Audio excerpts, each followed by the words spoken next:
ድንግል ማርያም ልጇን አዝላዚም 100 ቀን ተቀምጣለች። ኢትዮጵያውያን ባንቺ ፍቅር ይጸናሉ ተብሎ እኛን ለኢትዮጵያውያን ልጅ አድርጎ የሰጠ ጣና ቂርቆስ ነው። ጣና ቂርቆስ ላይ ኢትዮጵያውያን ለድንግል ማርያም ልጅ ሁኗት ተብለን ተሰጥተናል። አንቺም እናት ሆኛቸው ተብሎ ኢየሩሳሌም በመስቀል ላይ ለዓለም ከመስጠቱ በፊት ለኢትዮጵያውያን ገና በ2 ዓመቱ ጣና ቂርቆስ ላይ ድንግል ማርያምን እናት አድርጎ ሰጥቶናል። ምክንያቱም አሁን የቆመ ለቅዱስ ቂርቆስ የሰጠው ምንድነው? ቃል ኪዳን ያንተ ታቦት በታነጸበት ቤተክርስቲያን በታነጸበት ስም በተጠራበት ገድል በተነበበበት ሁሉ የእህል መታጣት፣ የውሃ መታጣት፣ የከብት ሞት፣ የሰው ሞት አይኖርም። እናንተ ቢሆን እንደዛ ነው። አንዳንድ ጊዜም ደግሞ ልጅ ያጣችሁ መካኖች ካላችሁ እግዚአብሔር ልጅ ካልሰጠህ ብላችሁ አትታገሉ። የከለከላችሁ እንደዚህ ያለ ክፉ ልጅ እንዳይሆን ነው። እንዲህ ያለ ክፉ ልጅ ይቅርባችሁ ወይስ ይስጣችሁ? እስቲ ንገር ይመና ሳትዋሹ ይቅርባችሁ። በቃ ፈርዖንን እግዚአብሔር የተዋጋው በጓጉንቸር ነው። ፈርዖን የሚጠብቀው ምን ብሎ መሰላችሁ? አይ የእስራኤልን እኮ ወንዱን እየገደልኩት ስለሆነ ስለዚህ ተዋግተው ወደ ሀገራቸው የሚወጡበት ጉልበት የት ያገኛሉ ብሎ ጨርሷል። ይሄ የሰው ብርታት ነው። የፈርዖን ፈረሶቹን ጠንካራ እንዲሆኑ ከማሰቡ የተነሳ ሳር ብቻ ሳይሆን ፍልጥም እየፈለጠ ያበላቸው ነበር ይባላል። ከዚህ ዓለም ጋር ልባም ከምንሆን ከእግዚአብሔር ጋር ሞኝ ብንሆን ይሻላል። ከእግዚአብሔር ጋር ሞኝ መሆን ነው የሚሻለው። እግዚአብሔር እንዲህ አድርጎ ዓለምን አዳነ። ዓለምን ለዓለም ልግስናውን ሰጠ። ከዚያ በኋላ ተመልከቱ፣ እግዚአብሔር በዚህ ዓለም ሲመጣ ወደዚህ ዓለም መጥቶ ሰውን ሊያድን ሲል ምንድን ያደረገ? ዲያብሎስ ከዛሬ ጀምሮ አዳምና ልጆችን ልቀቅ በቃ ብሎ ብርሃን ቦግ እያደረጋለም ይመጣ። ምንድን ያደረገ የመጣው? የሰው ስጋ ለብሶ እያለቀሰ ነው። ይሄ የእግዚአብሔር ሞኝነት ይባላል። የሰው ስጋ ለብሶ። ለዚህ ነው እኮ ለአይሁድ ይመስሎሙ ዘንጌጊ ወለአሕዛብኒ ዘነአብድ። እግዚአብሔር ሰው ሆነ ስንላቸው አይሁድ ሕግ የምናፈርስ ይመስላቸዋል። ሃይማኖት ለሌላቸው አሕዛብ ስንናገርና እናንተ ሞኞች ተላሎች፣ እንዲያው እግዚአብሔር እንዲያው ቢደክመውስ እንኳን በረታ ይባላል እንጂ እግዚአብሔር ደከመ ተብሎ መጽሐፍ ይጻፋል? እግዚአብሔር እንዲያው ባይኖርስ እንዲያው አለ ይባላል እንጂ እግዚአብሔር ሞተ ይባላል? ጅልነት አይደለም? እግዚአብሔር የሰው ጡት ጠባ። እግዚአብሔር በሴት ማህፀን አደረ 9 ወር። እግዚአብሔርን ሴት አጥብታ አሳደገችው። እግዚአብሔር ሥጋ ለበሰ። እግዚአብሔር ተራበ። እግዚአብሔር ተጠማ። እግዚአብሔር ታሰረ። እግዚአብሔር ርኩስ ምራቅ ተተፋበት። እግዚአብሔር ተቀበረ ይባላል እንዴ? አዎ ይባላል። ለምንድን ነው የሚባለው? ከዚህ ዓለም ልባምነት ንገሩኝ እንጂ የእግዚአብሔር ሞኝነት ይሻላል። እኛ በልባምነታችን የለም። እግዚአብሔር ማለት በጣም ትልቅ ስለሆነ 3 ክንድ ስንዝር ቁመት ይዞ በዚህ ምድር መጣ አይባልም። ለምንም አይባለው። የእግዚአብሔር ጥበብ ነው ይሄ። ወለነሰ ዘነአምን እስመ ክርስቶስ ኃይለ እግዚአብሔር ጥበብ እግዚአብሔር ውእቱ። ለምናምን ግን ክርስቶስ የእግዚአብሔር ጥበብ ነው። የእግዚአብሔር ጥበቡ በጣም ይደንቃል። እግዚአብሔር እንዴት ሰው ሆኖ ይወለዳል? እዚያው ሆኖ ቢያድነን ምን አለ? ምን እዚህ ምድር መጥቶ አመላለሰው? እግዚአብሔር ተራባ አይባልም። አንተ ለእግዚአብሔር ክብር ልትጠነቀቅለት ማለት ነው። እግዚአብሔርማ ራባው አይባልም። እግዚአብሔርማ ሴት አትወልደውም። ለምንድን ነው የማትወልደው? አናጺ በሰራው ቤት ገብቶ ቢያድር ሞኝ ይባላል? አላዋቂ ይባላል? አናጺ ቤት ይሰራና ራሱ በጠረበው እንጨት ገብቶ ቤቴ ብሎ ያድርበታል። ለዚያውም ደግሞ ዝቅ ብሎ ይገባበታል። በነገራችሁ ላይ ቤት ስትገቡ በትዕቢት አትግቡ። ቤታችሁን አስጥሎ እንዳይሰዳችሁ እግዚአብሔር። መኖሪያ ቤታችሁ እንኳን ቢሆን ቤታችሁን አክብሩ። ለቤት ክብር ይሰጣል። አንድ ጸሐፊ ምን ብሎ ይናገራል? የቤትህ ደጃፍ 7 ክንድ ቁመት ቢኖረው እንኳን አንገትህን ዘንበል አድርገህ ግባበት ይላል። ምክንያቱም ቤት የማን ነው ንገሩኝ እንጂ የሰራሁት ቤት ነው ብሎ ደልቀቅ ብሎ ትንሽ እንደ ሀብትም ቃጣ ሲያደርጋችሁ ማነሽ ነይ ጫማዬን አውልቂልኝ እያላችሁ አትግቡ። ዝቅ ብላችሁ ግቡበት። ቤት የእግዚአብሔር ነው፣ ትልቅ ነው። ቤት ውስጥ እግዚአብሔር አለ። ቤቱን የናቀ ሰው ሌላ ሰው አያከብር። ቤት ይከበራል። አዲያ አናጺ ሰርቶ ሲያበቃ እኮ በደንብ አክብሮ ቀድሞ አፈር የሚደለድሉ ሰራተኞች ይገቡበት በነበረው ሁሉ ኋላ ሰው የማይገባበት የምስጢር ቤት የሚባል ያበጃል። እያየ ነው በሰራ ነው ቤት ነው። ሰውየው አናጺው ራሱ በእንጨት ቋቋቋ አድርጎ በሰራው ቤት አያገሌ ጅል ነው። ለምን ይገርማል እኮ በምስማር በሰራው ቤት ገብቶ ተኛበት አይባልም። አይ ልባሙ ነው የሚባለው እንጂ አይ ጥበብ ራሱ ቤት ሰርቶ ገባ ይባላል። እግዚአብሔር በሰራት በድንግል ማርያም ማህፀን ገብቶ አደረ። አይ ጥበብ የሱ ጥበብ በጣም የሚያስደንቅ ነው። አኮ መንክር ሶበሞኦ ሀያለ ድኩም መለኮት ሰይጣንን በመለኮትነት ቢዋጋው ምን ይደንቃል? ቢያሸንፈውስ? የሰው ስጋ ለብሶ መጥቶ ግን ሰይጣንን ድል ስለነሳው ይገርማል። ፍጥረት ለምንድን ነው አምላክ ሰው የሆነ? እንደኛማ እግዚአብሔር ጭቃ ባይነካው፣ እግዚአብሔር አፈር ባይነካው፣ እግዚአብሔር በምድር ላይ ባይሄድ ይሄ የኛ ልባምነት ነው። አረ እንኳን መሬት ላይ መጣ እንኳን በረት ውስጥ ተኛ የኛ ትዕቢት እንዲሙኑ አራቀልን። ማን አራያ የሆነን ነበረ? አርታ ሀገሪነ ውስተ ፍኖተ ሰላም ትትናን ማን ያሳየን ነበረ? ይሄው ክርስቶስ በረት ላይ ተኝቶ አሳይቶን እንኳን ትዕቢታችን አላስቀምጥ ብሎ የለም ወይ? ሰው እንደምንንቅ ተመልከቱ።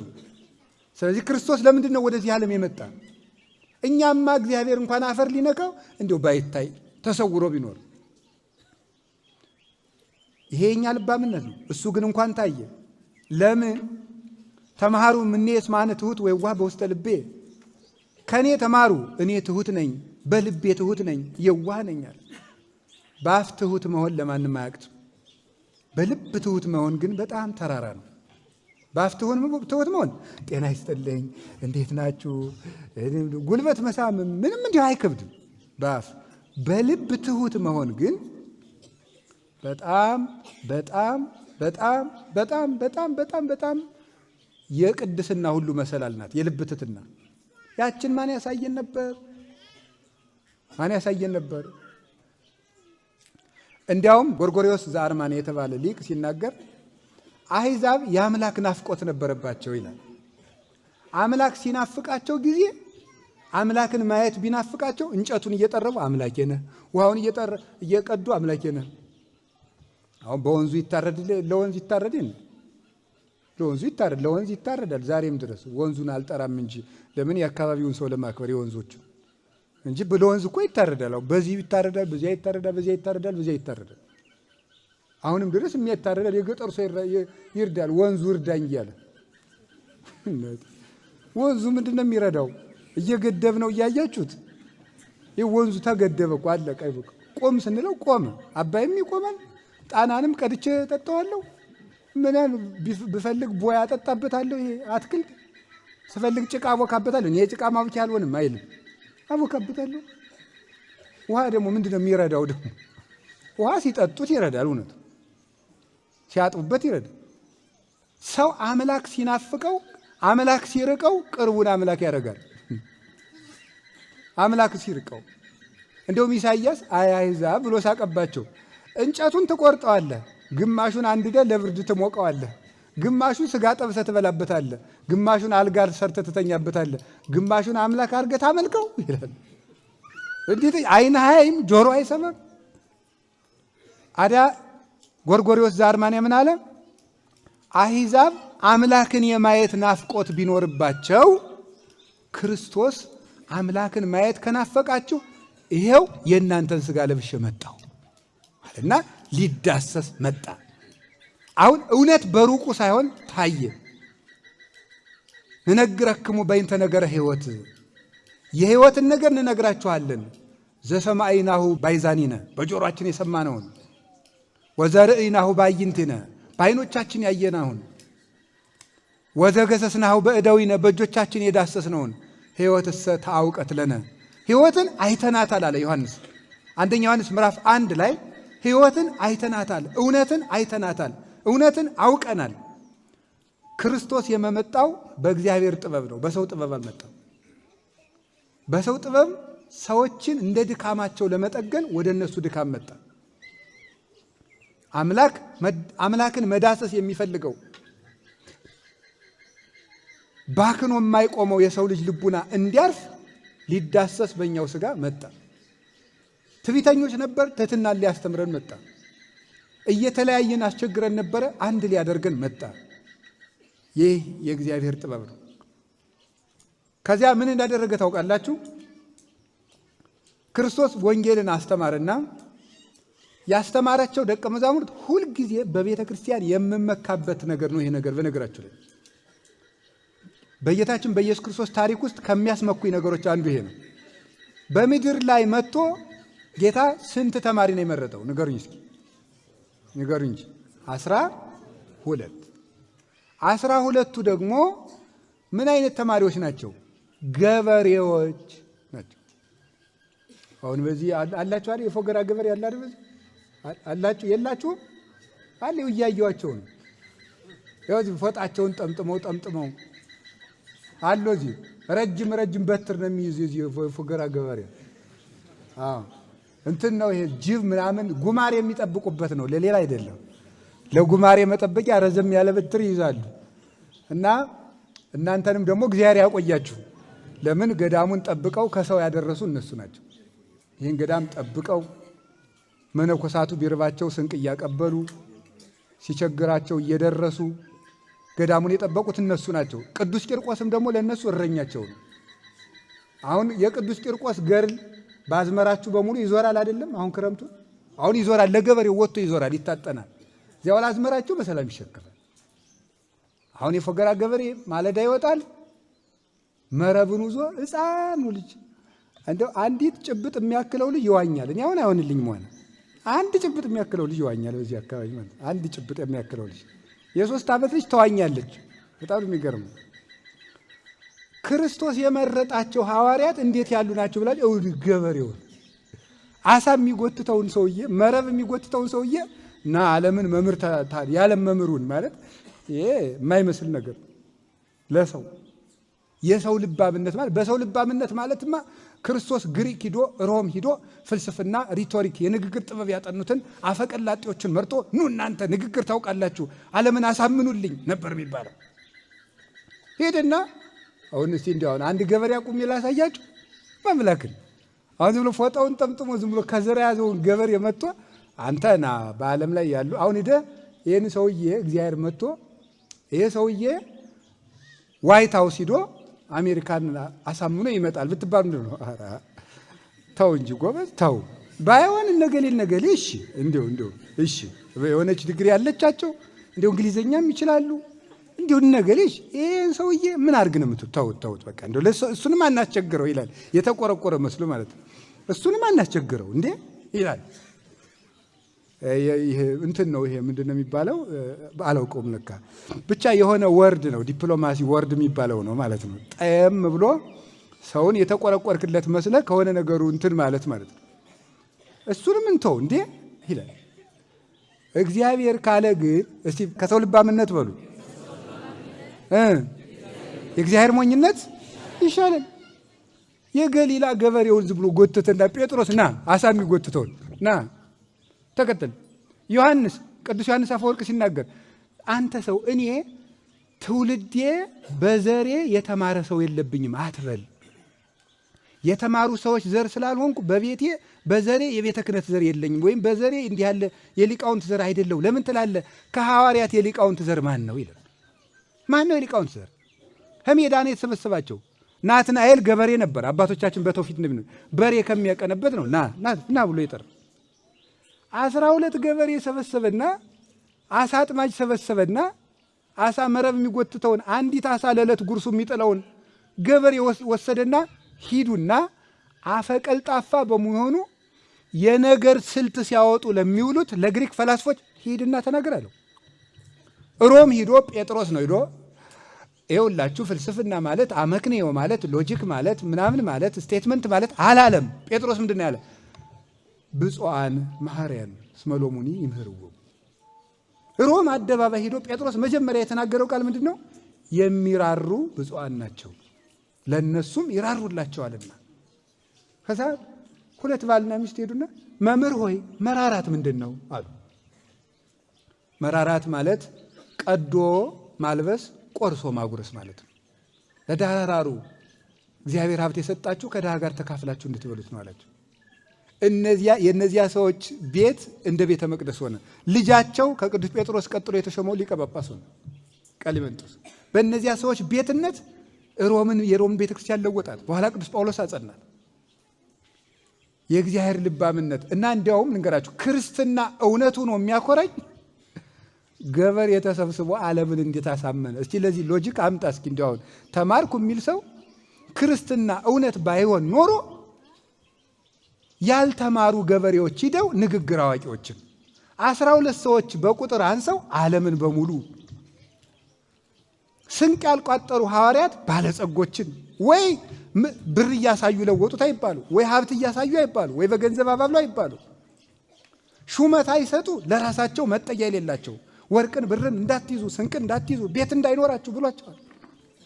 ምን እያሳዩ ዓለምን ለወጡት? እውነትን ይዘው ብቻ ዓለምን ለወጡት። ፍቅርን ይዘው ዓለምን ለወጡት። ይሄ የእግዚአብሔር ልባምነት ነው። እንደ ሰውማ ፈሪሳውያን ይመረጡ ነበር። እንደ ሰው ግሪካውያን ንግግር አዋቂዎች ይመረጡ ነበር። ፈላስፎች ይመረጡ ነበር። የተማሩት ይመረጡ ነበር። የእግዚአብሔር ልባምነት ይላችኋል ይሄ ነው። የእግዚአብሔር ልባምነት ከቃሉ ጋር ናችሁ? ከቃሉ ጋር ናችሁ? እንደ ሰው ልባምነት ይሆን ለእግዚአብሔር እናት የት ትመርጡለት ነበር? እንደ ሰው ልባምነት ይሆን ለእግዚአብሔር እናት ቤተ መንግስት አካባቢ እንመርጥለት ነበር። ወርቀ ዘቦል ግምጃ የለበሱ ነገስታት እኮ ሚስት ሲያገቡ በመጽሐፍ ተርጓሚያችን ምንድን ነው የሚባለው? አንዲትን ሴት የንጉስ ሚስት ለመሆን 6 ወር የውጭ ሰውነቷን የሚያጠራ ሽቱ ትቀባለች በንጉስ ትእዛዝ። አስቴር እንደዚያ ነው የተደረገላት። 6 ወር ደግሞ ውሳጣዊ ሰውነቷን የሚያጠራ ምግብ እንድትመገብ ትደረጋለች። ከዚያ በኋላ ለንጉሱ የምትዳር። እንደ ሰው ቢሆን ኖሮ ሽቱ የሚያጣፍጡ፣ ልብስ የሚለዋውጡ፣ በወርቅ የተንቆጠቆጡ የነገስታትን ልጆች ወይዛዝርቱን ለእናትነት እንመርጥለም ነበር። እንደሱ ልባምነት ግን በንጽህና ያጌጠች የድሃ ልጅ ነው የመረጠች። ድንግል ማርያም የድሆች ልጅ ናት። እናት አባቷ ድሆች ናቸው። እሱ የሚያየው የንጽህናን ጌጥ፣ ሰው የሚያየው የልብስን ጌጥ። ስለዚህ እግዚአብሔር የእሱ ሞኝነት ተሻለ። እንዴት ከድሃ አይወለድም? እንዲያው ቢሆንስ እንዲያው ከባለጸጎች አይወለድም? ከሀብታም አይወለድም? ከነገስታት አይወለድም? ሄዶ ዝም ብሎ የአንድ ድሃ ልጅ ይሆናል? እንዲያው እግዚአብሔር እንዲያው የእኛ ዘመድ ቢሆን ኑሮ መጀመሪያ አዋረደን እኮ ነበር ምንለው። አዋረደን፣ ይሄ ዘር አሰዳቢ ነበር ምንለው ቢሆን ኑሮ። ሄዶ የገሊት ልጅ ይሆናል እንዴ? የትልቅ ሰው ልጅ አይሆንም እንዴ? አሁን እኛ እንኳን በአቅማችን እንኳን ኮርተን ገሊት ጋር ትጋባና ከነገሌ ጋር ትጋቢና ወንዱ ከሆነ እኔ ምን እንደሚል አላውቅም። ሴቶች ግን ጦቴና አውጥቼ ነው የምረግመው። እንዲሁ ኩራታችን እኮ ነው። ግርም ነው የሚያለው። የነገሌን ታገባና ከፋም በጀም በጣም እንዲያው አሁን አንድ ሰው ሰሞኑን ሲነግረኝ ነበረ። አዲስ አበባ ዝም ብሎ አንድ ሰው በቃ ዝም ብሎ ሲገኝ በቃ ቤት ተሰብሮ ሲገባ ትል እየገነፈለበት ተገኘ። በቃ ዝም ብሎ ማለት በቃ ለካ እንደምንሞት የገባኝ አሁን ነው አለኝ አንድ ሰው። ያየ ሰው እንደዚህ አሁን ያየ ሰው ማለት በአራተኛው ቀን ድረስ ትሉ ከቤት አለቅ ብለው ማለት አለቅ። ሰዎች ተጸይፈው በፔስታል ቋጥረው እየጎተቱ ወደ መቃብር ሲወስዱ፣ ዘመድ ደግሞ የለውም። በፔስታል ተደው መንገድ እየተጎተተ ይህ የነገሌ ልጅ ብትሉት ሁላችንም እንተላለን። በቃ እንሸታለን፣ እንለወጣለን፣ እንሞታለን፣ እንበሰብሳለን። አስጸያፊዎች ነን። በተቀበርን በ3ኛው ቀን መቃብራችን ሰው ያሳልፍን። እንደዚህ ነው። በእኛ ልባምነት ግን እንደዚህ ያለውን ስንመርጥ ከነገሌ ነው የምትጋባ ከነገሌ ነው ብለን መልክ ስናወጣ መስፈርት ስንቀምር እንላለን። የእግዚአብሔር ልባምነት ግን ቅድስናን ያህል። በሰው ልባምነት እሱን ከቃሉ ጋር ናችሁ? እግዚአብሔር ከሁላችን ጋር ይሁን። ስለዚህ ሳሙኤል ንጉሥ ሹምልኝ ብሎ እግዚአብሔር ቢሰደው ምን አደረገ? መልከኛውን ኤልያብን አይቶ ኧረ ዝውቱ ዛሬው እግዚአብሔር ህሪው ለእግዚአብሔር እግዚአብሔር የመረጠው ይህ ነው አለው። አይ እኔ ያልመረጥኩት አኮ ዘከመ ይሬኢ ሰብ ዘይሬኢ እግዚአብሔር እስመ ሰብ ይሬኢ ገጸ ወእግዚአብሔር እሰ ይፈትን ልበ ወኩልያተ። እግዚአብሔር እንደ ሰው አስተያየት አያይም አለ። እግዚአብሔር እንደ ሰው አስተያየት አያይም። ሰው ፊትን ያያል፣ እግዚአብሔር ልብን ያያል አለው ለሳሙኤል እግዚአብሔር ማለት። ስለዚህ መጨረሻ ምን ተመረጠ? እሱ መልከኛውን አይቶ ረጅሙን አይቶ ኤልያብን ሲመርጥ ይሄ ነው ለንጉሥ ለእግዚአብሔር መንግስት የሚገባው ደርበብ ብሎ የሚታይ ሲል፣ እግዚአብሔር ግን በግ የሚጠብቀውን ዳዊትን አመጣ። ይሄ እግዚአብሔር ልባምነት። የእግዚአብሔር ሞኝነት ከሰው ልባምነት ይሻላል። ጠቢብ ውእቱ ዘያረስ ምክረ መካሪያን ተባ ውእቱ ዘያደቅቅ መዝራዕተ ኃያላን ይላል ኤጲፋንዮስ በቅዳሴው። የጥበበኞችን ምክር የሚያፈርስ ጠቢብ ነው፣ የኃያላንን ክንድ የሚያደቅ ብርቱ ነው ይላል። ምክርን በምክር ይሽራል እግዚአብሔር። ፍጹም ጠቢብ ነው። ዳዊት በተሰደደ ጊዜ ስደት ላይ ሆኖ ከዚያ ምን አደረገ መሰላችሁ? አቤሴሎም የገዛ ልጁ መንግስቱን ቀምቶ የአባቱን ሚስቶች አስነውሮ አባቱን አሰደደ። ከእንዲህ ያለ ክፉ ልጅ እግዚአብሔር ያድናችሁ። እንዲያው በዚያውም አንድ ነገር ልንገራችሁ። አሁን እኔ ለምእመናን አንድ ምክር እመክራለሁ። በተለይ ደግሞ አሁን እዚህ በገዳሙን ኮሚቴ ያሉ በጉባኤ ቤታችን ኮሚቴ ሆነው የሚያገለግሉ ምእመናን አሉ። ምስክር ናቸው እነሱ። ጉባኤ ቤት ላይ ኮሚቴ ሆነው ስለሚያገለግሉት አንድ መክራቸው ምክር አለ። ቤተ ክርስቲያን አካባቢ ስትሮጡ ልጆቻችሁን እንዳትረሱ። እናንተ ቤተ ክርስቲያን 10 ዓመት 20 ዓመት ኮሚቴ ሆናችሁ ቤተ ክርስቲያን ስታሰሩ ስትረዱ፣ ልጆቻችሁ ግን ማታ ማታ አታጫውቷቸውም፣ ትምህርት አስተምሯቸውም። መጨረሻ ላይ ዱርዬ ሲሆኑባችሁ የለፋችሁበትን ገዳም እባካችሁ አጥምቃችሁ መልሱልኝ ሲባል ደግሞ በምክር የሚመለሰው በጥምቀት አይመለስም። ስለዚህ ልጆቻችሁን ጥላችሁ አትሩጡ እላለሁ። ለብዙ ሰው ነው የምናገረው። እናንተም ቢሆን እንደዛ አድርጉ። አንዳንድ ጊዜም ደግሞ ልጅ ያጣችሁ መካኖች ካላችሁ እግዚአብሔር ልጅ ካልሰጠህ ብላችሁ አትታገሉት። የከለከላችሁ እንደዚህ ያለ ክፉ ልጅ እንዳይሆን ብሎ ነው። እንዲህ ያለ ክፉ ልጅ ይቅርባችሁ ወይስ ይስጣችሁ? እስቲ ንገሩ ይመና ሳትዋሹ። ይቅርባችሁ በቃ። እኔ ልምረጥላችሁ። አንዳንድ ጊዜ ለልጅ እናት ትመርጥለታለች። ግዴ ለምን ያውቃለሁ እኔ እመርጥላችኋለሁ። ይሄን እንኳን ይቅርባችሁ። ኧረ ተው ይቅርብን በሉ። እግዚአብሔርን የሚክድ ወገን የሚያዋርድ ልጅ ይስጣችሁ ወይስ ይቅርባችሁ? እሰይ በሉ ይቅርብን በሉ። አንድ የማምላክ ኧረ ይቅርባችሁ፣ ይቅርባችሁ። ምን በወጣችሁ። እናታችን እግዚአብሔር ምን እንዳለች ታውቃላችሁ? ጌታ ሆይ አንተን የሚያገለግል ልጅ ስጠኝ። አንተን የማያገለግል ከሆነ ማህፀኔን ዝጋው። የተክለ ሃይማኖት እናት እንዲህ ብላ ነው የጸለችው። አንተን የማያገለግል ልጅ ከሆነ ማህፀኔን ዝጋልኝ። እንዲህ ነው የሚባለው። እንዲሁ እግዚአብሔር ጠልቶኝ ልጅ ቢሰጠኝ እንዲሁ ምን አድርጌው የዚህን ያህል አትበሉ። ክፉ ልጅ እየከለከላችሁ ነው። የሚጎዳችሁን ልጅ እያስቀረላችሁ ነው። እንኳን ቀረ የታበቱ እግዚአብሔር የመረጠው ልጅ ይምጣ፣ ያልመረጠው ግን ይቅር። አቤሴሎም እንዲያርጎ ሲያሰድደው ዳዊትን ምን አደረገ? አኪጦፌል የሚባል ምክር አለ። አኪጦፌል ምን ብሎ መከረው አቤሴሎምን? ድንኳን ጥለህ የእስራኤልን ሕዝብ ሰብስበህ የአባትህን ሚስቶች ሰው እያየ አስነውራቸዋል። የዚያን ጊዜ እግዚአብሔር ዳዊትን እንደናቀው አይተው እስራኤል በሙሉ ልባቸው ወደ አንተ ይመለሳል አለ ብሎ መለሰው። አሁን ደግሞ እንሂድና አንተ መቼስ የምትፈልገው ያን የዳዊትን ቸብቸቦ ራሱን አይደለም፣ አሁን እኔ ቆርጬ እሰጣለሁ፣ እንሂድና ዳዊትን እንግጠመው አለ። እንደዚህ ብሎ ሲመክር የዳዊት አንገት እንዲቆረጥ ለአቤሴሎም በቤተ መንግስት ተቀምጦ የሚመክር ማን ነው? አኪጦፌል ይባላል። ዳዊት ግን ተሰዷል፣ ምክሩንም አይሰማም። ግን ክፉ ሰው አኪጦፌል እንደሚባል እንዳለ ስለሚያው እግዚኦ እልዋ ለምክር አኪጦፌል፣ አቤቱ የአኪጦፌልን ምክር አፍርስበት እያለ ይጸልያል። እንዲህ እያለ ሲጸልይ ኩሲ የሚባል ሰው አለ።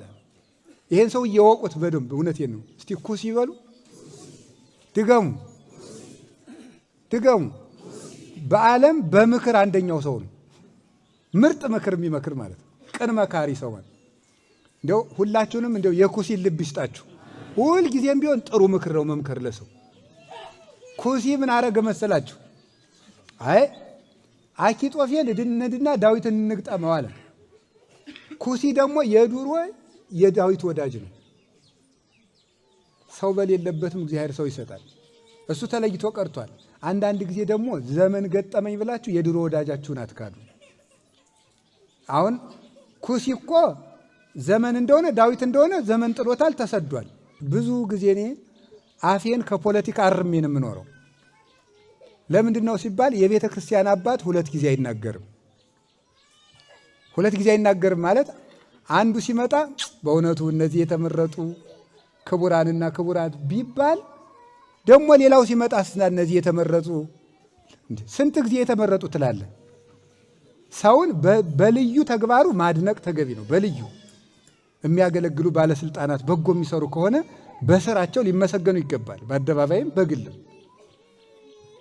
የቤተ ክርስቲያን አባት ግን ፖለቲካ የማይናገርበት ምክንያት የሁሉ አባት ጊዜ የጣለውም የባለ ጊዜውም አባት እንጂ የሆነ ሰው አባት ስላልሆነ ነው።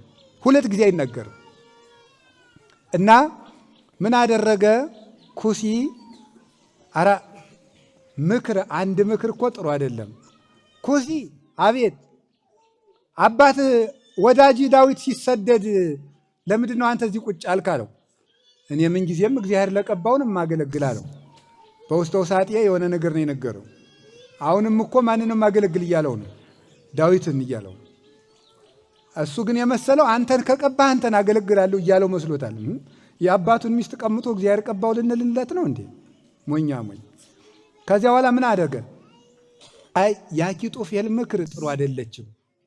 ምክር ሁለት ሶስት ሰው ተሰብስቦ ከዚህ ይሻላል ከዚህ ይሻላል ሲባል ነው እንጂ አንድ ምክርማ ጥሩ አይደለም አለና ምን አደረገ? የለም ዳዊት እንደምታውቀው ኃያል ነው። ዓላማ በተተከለበት ኃያላን በተሰለፉበት ጦር በተደረደረበት ዳዊት መጣ ሲባል ሰው ሁሉ እንደምቦይ ካብ ይናዳል። ምን አድርጉ ነው የምትለን? ኃያል ነው። ኢዮአብ አብሮት አለ። አቢሳ ጋሻ ጃግሬው ጀግና ነው። ሂደን እንሙት እንዴ? አይሆንም አለው። እና ምን እንበል? የለም መላው አእላፈ እስራኤል ይሰብሰብ። አእላፈ እስራኤል ይሰብሰብና ከዚያ በኋላ ተሰብስበን ሜዳ ላይ ያገኘናቸው እንደሆነ ተራራውን ስበን እንወርድባቸዋለን። ተራራ ላይ ያገኘናቸው እንደሆነ አውርደን እንደውሃ እንበጠብጣቸዋለን አለው። ስለዚህ ጥቂት ቀን ታገስና ሁሉም እስራኤል ይሰብሰብና እንማከር አለው። ያችን መክሮ ሲያበቃ ማታ ዳዊትን መንገድ ግፋ ብሎ ላከበት። መንገድ ግፋ እንዲህ ተመክሮብሃል ብሎ ላከው። ከዚያ በኋላ ዳዊት ምን ብሎ ሲያደርግ ነበረ? ተመልከቱ። ተንበል ብሎ አሸዋ ላይ ሆኖ በደረቱ ተደፍቶ አቤቱ የአኪጦፌልን ምክር አፍርስልኝ እያለ ይጸልይ ነበር። ከዚያ በኋላ ዳዊት ሰው አደራጅቶ አልሄደም፣ ሰው አቁሞ አልሄደም። እንዲህ ሲባል እንዲመከሩልኝ አላለም። እግዚአብሔር ባስቀመጠው መካሪ የአኪጦፌል የሞት ምክር ተለውጦ ዳዊት ድኖ ወደ ቤተ መንግስቱ ተመለሰ። ክፉ የመከረ አኪጦፌል ደግሞ ዳዊት ወደ ቤተ መንግስቱ ከተመለሰ አይምረኝም ብሎ ሂዶ ከሀገሩ ታንቆ ሞተ ይላል መጽሐፍ ቅዱሳችን። ክፉ የመከረ ሰው በመከረው ምክር መጨረሻ ላይ የሚሞት እሱ ነው። እግዚአብሔር ግን በደካሞች ምክር እንዲህ አድርጎ የቤተ መንግስቱን ምክር ሁሉ ሽሮ በግፍ የተቀማውን ዳዊትን ወደ ቤቱ መልሶታል። እግዚአብሔር ከግፍ መካሪዎች ይሰውረን፣ እኛንም ቅን ያስመክረን። የመጨረሻ አንድ ቃል ተናግሬ ትምህርት ልጨርስ። ሁለተኛው ምንድን ነው? ይሄን ባጭሩ ነው የምጨርሰው በትንሽ ደቂቃዎች። የእግዚአብሔር ድካም በሉ ተናገሩ እንጂ አቤት ከሰው ኃይል ይሻላል። እቺ ሁለት ሶስት ነገሮች ብቻ ልንገራችሁ። አንድ ሐሳብ ልንገራችሁ። ውሃ ደካማ ነው ጠንካራ ነው?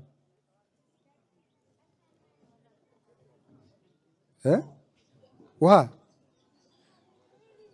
ደካማ ነው። ውሃ ደካማ ነው። ይኸው ቁንጥር ደካማ ነው። ብጥብጥ አይደል እንዴ? ውሃ ደካማ ነው። ግን የሚገርማችሁ ነገር ምድርን የተሸከማት ማን ነው? ተናገሩ እንጂ። ይኸው በሳይንሱም ይባላል 3/4 የመሬት ክፍል ውሃ ነው ጂኦግራፊ የሚለው። 3/4 የመሬት ክፍል ውሃ ነው። በእኛ ደግሞ ዘአጽንዐ ለምድር ዲበ ማይ ምድርን በውሃ ላይ ያጸና ይላል። ሰው ቢሆን ኑሮ ታች በጣም ብዙ መሰረት ነበር የሚቆመው። አንድ ግን የሚያስቅ ነገር የሚገርማችሁ እና የሚያስደንቅ ነገር ከታች ውሃ አለ ነው ያልኳችሁ። ምድርን ውሃ ተሸክሟታል። ይኸው አንድ ጠጠር ስትጥሉበት አሁን ጣና ምን ያደርገዋል? አቤት ያሰጥመዋል አይደል? ይሄን ሁሉ ጓዝ ተሸክሞ ለምን አንሰጥም? ይሄ ሁሉ ዓለም የት ላይ ነው ያለን ያልኳችሁ? ውሃ ላይ ነው። ሳይንሱ የሆነ ነገር ሊላችሁ ይችላል። የሆነ ነገር ማለት ግራቪቲ ስላለ ራሱን ሚዛናችን እንድንጠብቅ ስለሚያደርገን ወደ ታች እንዳንሄድ ምናምን ዘተርፈ ሊባል ይችል ይሆናል። እሱ ግራቪቲንስ ማን የሰጠ ነው?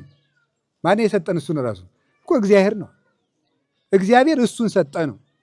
ሰጠና መሬት በውሃ ላይ ተንጠልጥላ እንድትኖር አደረጋት። ከዚያ በኋላ ደግሞ እሱ ብቻ ለሚደንቀው ከመሬት ቀጥሎ ውሃ አለ፣ ከውሃው ቀጥሎ እሳት አለ፣ ከእሳት ቀጥሎ ነፋስ አለ። ከነፋስ በኋላ ምን አለ? የለም።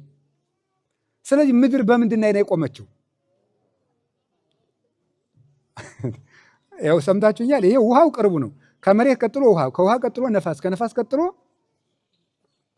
ከመሬት ቀጥሎ ውሃ፣ ከውሃ ቀጥሎ እሳት፣ ከእሳት ቀጥሎ ነፋስ፣ ከነፋስ ቀጥሎ በርባሮስ የሚባል ጨለማ ነው። ከዚያ በኋላ ምንም የለም። ስለዚህ ምድር ምንድን ላይ ነው የቆመችው? ምንም ላይ ነው የሚባለው። ታች እኮ ነው። ሂዱ እንጂ እስከ መጨረሻ ሂዱ እንጂ ምን ላይ ነው የቆመችው? አቤት አቤት። ምን እንዲህ ብለን ያለን ተንጠልጥለን ማለት አሁን እንደዚያ የማንፈራው እኮ ስለማናየው ነው መንጠልጠላችንን። እዚህ በኋላ ነግሬ እንዳትፈሩ እንጂ አሁን መሬት ኢዮብ ለዚህ ነው መኑ ውእቱ ዘሰቀላ ለምድር ዲበ ወኢምን ተራቃ፣ ምድርን ብቻዋን አንጠልጥሎ ያቆማት ማን ነው ይላል። እንዲህ አንጠልጥሎ ያለ ምሰሶ እኮ ነው የቆም ነው። ሰው አውሮፕላን ውስጥ ሲሆን እኔ የሰውን ፍርሃት በጣም ብዙ ቀን አይቼዋለሁ። አውሮፕላን ውስጥ ብዙ ቀን አየዋለሁ። በቃ በጣም ሃይማኖተኛ ነኝ ምናምን። ይቅርታ አንድ ሰው ሲሳፈር አንድ ጊዜ እንደ ኔም ኦፍ ጂሰስ ምናምን ብሎት ገባ። ሃይማኖተኛ ምናምን ብዬ በጣም ገርሞኝ ዝቅ ሲል ኦ ማይ ጋድ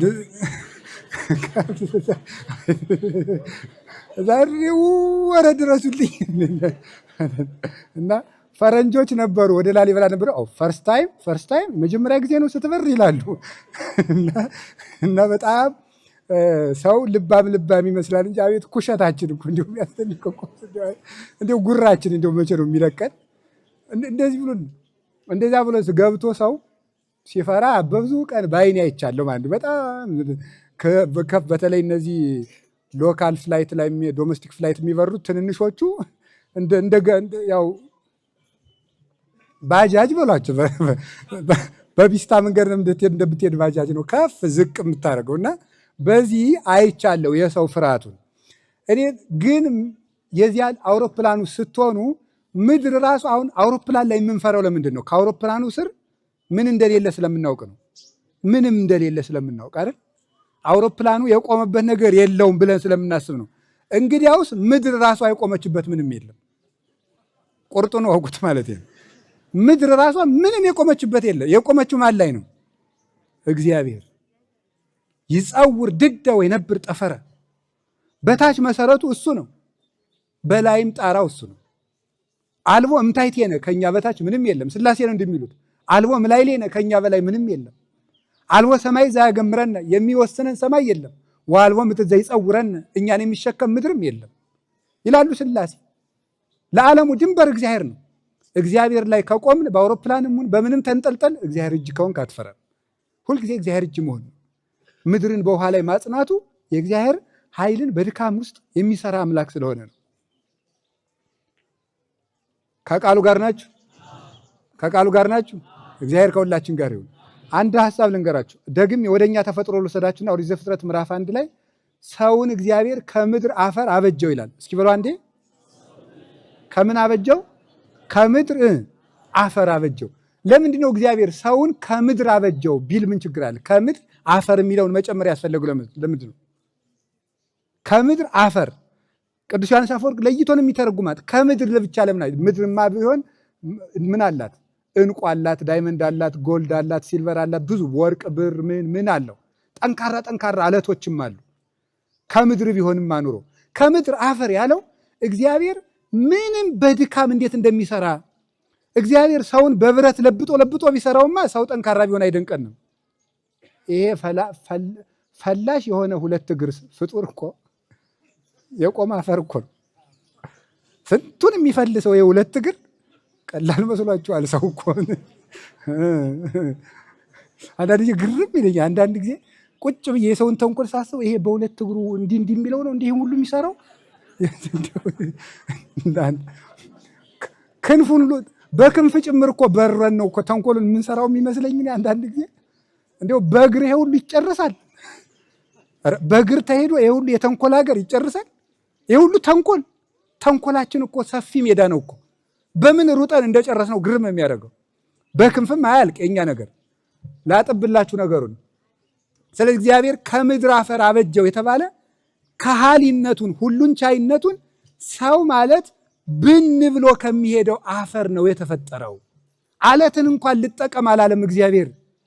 እሱ በጠንካራ ነገር ብቻ ሳይሆን በደካማ ነገርም የሚሰራ መሆኑን ለማመልከት አለትን አልተጠቀመም፣ ብረትን አልተጠቀመም፣ አፈርን ነው የተጠቀመ ሰውን ለመስራት። ይሄንን አሳቢ ፍጡር ለመስራት የተጠቀመው አፈርን ነው። ፈርዖንን እግዚአብሔር ለመዋጋት የብረት ሰረገላ አላቋቋመም፣ ሰይፍ አላሳለም። በምን እንደተዋጋው ታውቃላችሁ? ፈርዖንን በቅማል። እግዚአብሔር በቅማል ይዋጋል ታውቃላችሁ?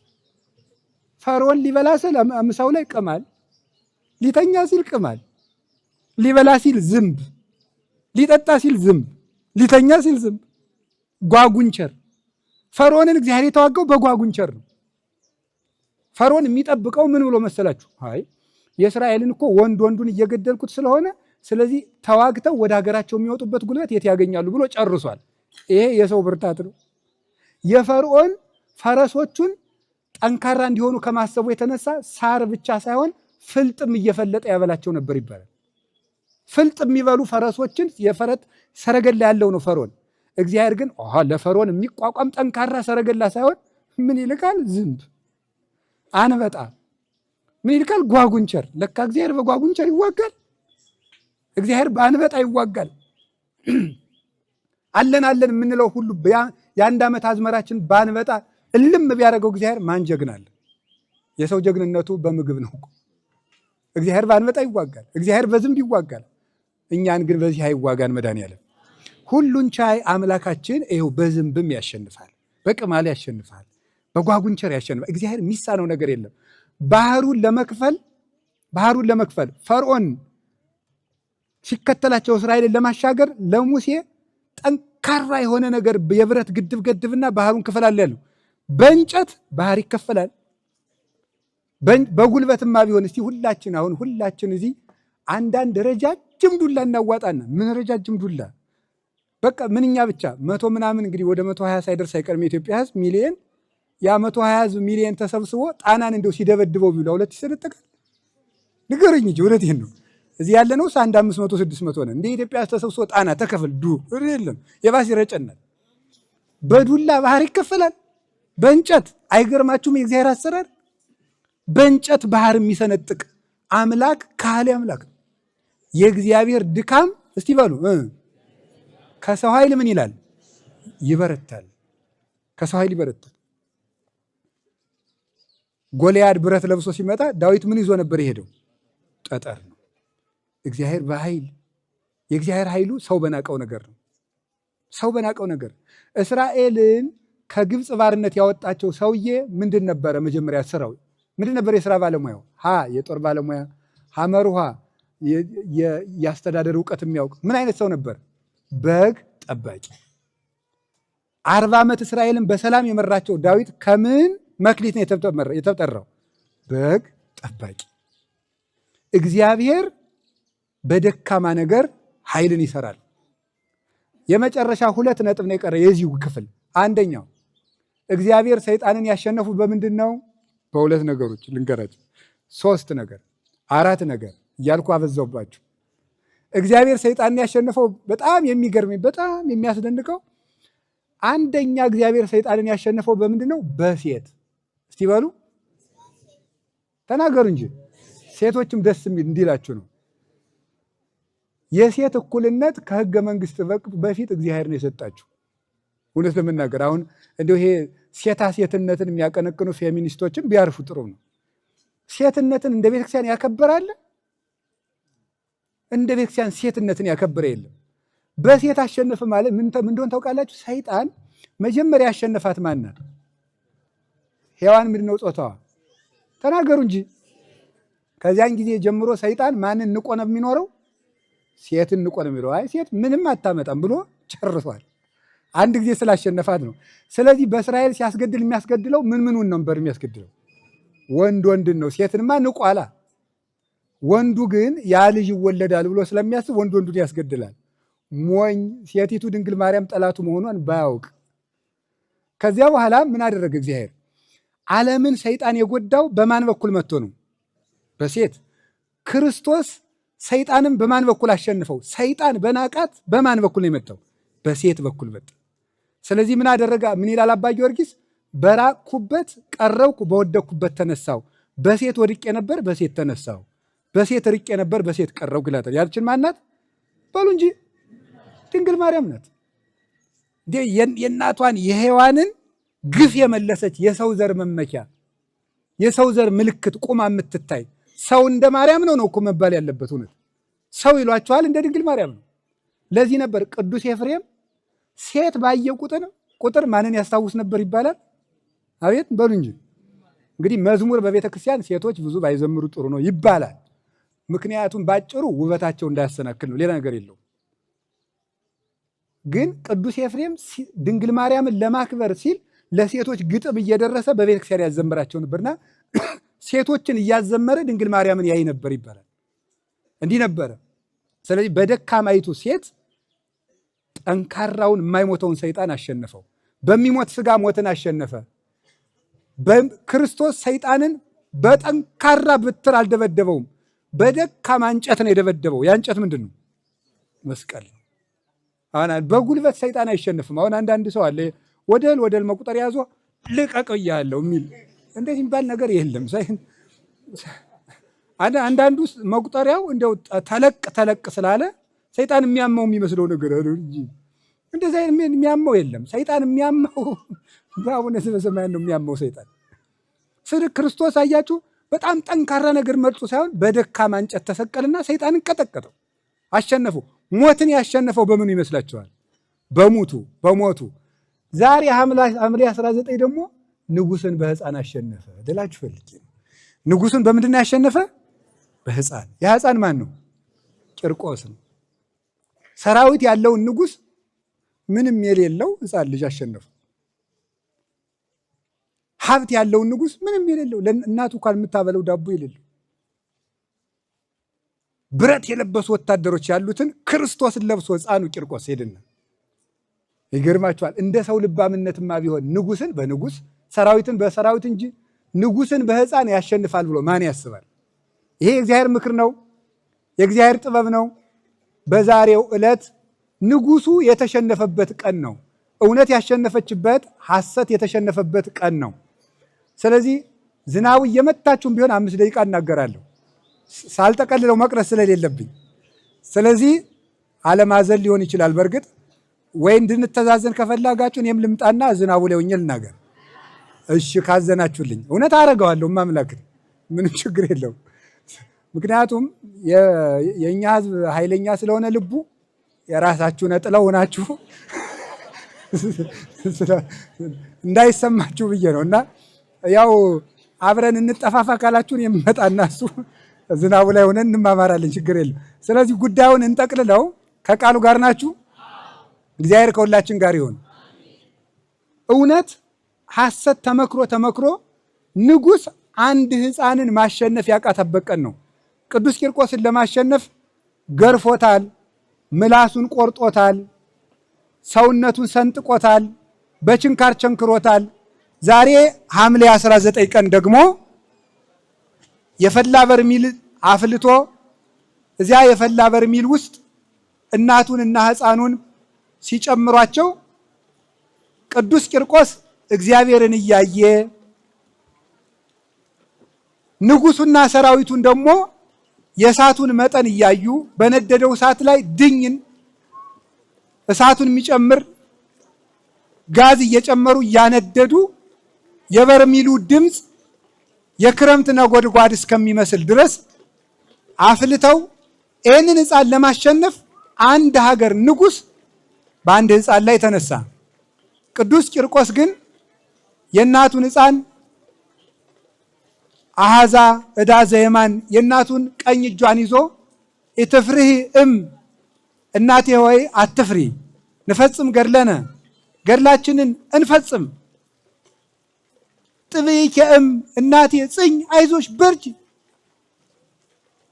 እምዝ ዳግመ ኢንመውት ሁለተኛ አንሞትም፣ ዛሬ ብንሞት ዘላለም አንሞትም፣ አንድ ቀን ብንሞት ሁልጊዜ አንሞትም፣ በስጋ ብንሞት በመንፈስ አንሞትም ብሎ ይሄ ሕፃን ልጅ እየመራ ሲታይ እንደ ሰው ቢሆን አንተ ሕፃን ጠባይን አሳምረህ ኑር፣ ጊዜ የሰጠው ቅል ድንጋይ ይሰብራል ይባላል። ከባለ ጊዜ ጋር አትመካከር፣ ለጊዜው ክርስቶስን ካድና ኋላ በንስሐ ትመለሳለህ እንለው ነበረ። እንደ ሰው ቢሆን እንኳን ሕፃን ልጅ ትልቅ ልጅ በርሚል ውስጥ ገብቶ አይድንም ነበረ። ይህ ሕፃን ልጅ ግን ቅዱስ ቂርቆስ ጌታችን መድኃኒታችን ኢየሱስ ክርስቶስን ለብሶ እሳቱ ውስጥ ከእናቱ ጋር ሲገባ የእግዚአብሔር ኃይል የእግዚአብሔር ድካም ከሰዎች ኃይል ይበረታልና ንጉሱ ካነደደው እሳት ይልቅ የቅዱስ ቂርቆስ ሃይማኖት እሳቱን በልጦ እሳቱ ሲገባ ሐምሌ 19 ቀን ዛሬ ቅዱስ ገብርኤል መልአኩ ከነፋስና ከእሳት በፈጠነ ፍጥነት እየበረረ መጥቶ እሳቱን አጠፋላቸው። የሁላችንንም እሳት እግዚአብሔር ያጥፋልን። እንግዲያው አንድ ጊዜ የእግዚአብሔር ድካም ከሰው ኃይል ይሻላል በሉ። እግዚአብሔር ከሌለው ንጉሥ በሉ። እግዚአብሔርን የለበሰ ሕፃን ድል ይነሳል። ያንንም አውቀናል። እሱም ማን ነው? ቅዱስ ቂርቆስ። ስለዚህ ኃይል ከበዛበት፣ ጉልበት ከበዛበት፣ ሀብት ከበዛበት የዚህ ዓለም ኃይል ይልቅ እግዚአብሔር ያለበት ትንሽ ነገር ይሻላል። እግዚአብሔር ከሌለበት ሽምግልና ክርስቶስ ያለበት ሕፃንነት ይሻላል። እግዚአብሔር ከሌለበት ሊቅነት እግዚአብሔር ያለበት የዋህነት ይሻላል፣ ቅንነት ይሻላል። እግዚአብሔር ከሌለበት ሀብት እግዚአብሔር ያለበት ድህነት ይሻላል። እግዚአብሔር ከሌለበት ርስት እግዚአብሔር ያለበት ስደት ይሻላል። እግዚአብሔር ከሌለበት ነፃነት ከእግዚአብሔር ጋር መታሰር ይሻላል። እግዚአብሔር በሌለበት ዓለም ከመኖር ከእግዚአብሔር ጋር መሞት የተሻለ ነው። አባቶቻችን የመረጡት ይሄንን ነው። የቅዱስ ቂርቆስ በረከት ሁላችንንም ይባርከን። እንግዲህ ዛሬ እውነቴን ነው የምነግራችሁ። አሁን ዝናብ እየዘነመ አይደለም? ዝናብ እየመታችሁ አይደለም? አሁን ቅዱስ ቂርቆስ ከነደደ እሳት ውስጥ ገባን ያልኳችሁ ምን ካለ? አቤት! ከነደደው እሳት ሲገባ የሚያበርድ ማን መጣ? አሁን ዝናቡ የዘነመ የማን ስም ሲጠራ ነው? ስለዚህ እኛንም ደግሞ የነደደን እሳት አበርድላችኋለሁ ማለቱ ነው። ቅዱስ ቂርቆስ ያበርድልን። ብዙ የሚነድብን እሳት አለ አይደለም? አገራችን ላይ የሚነድ እሳት አለ። ቤተክርስቲያናችን ላይ የሚነድ እሳት አለ። በየግል ሕይወታችን የሚነድብን እሳት አለ። ፈተና አለብን ካጋንንት። ለሰው ይምሰል የሳቅን እንመስላለን እንጂ ሁላችንም በውስጣችን አዘን አለብን። ማንም ሰው በእውነቱ ማለት ደህና እንመስላለን እንጂ። ስለዚህ ያንን እሳት ሁሉ ያበርዳል። እንዲያውም ይሄ ዝናብ የቅዱስ ገብርኤል ምልክት ያርግልን መድኃኒዓለም።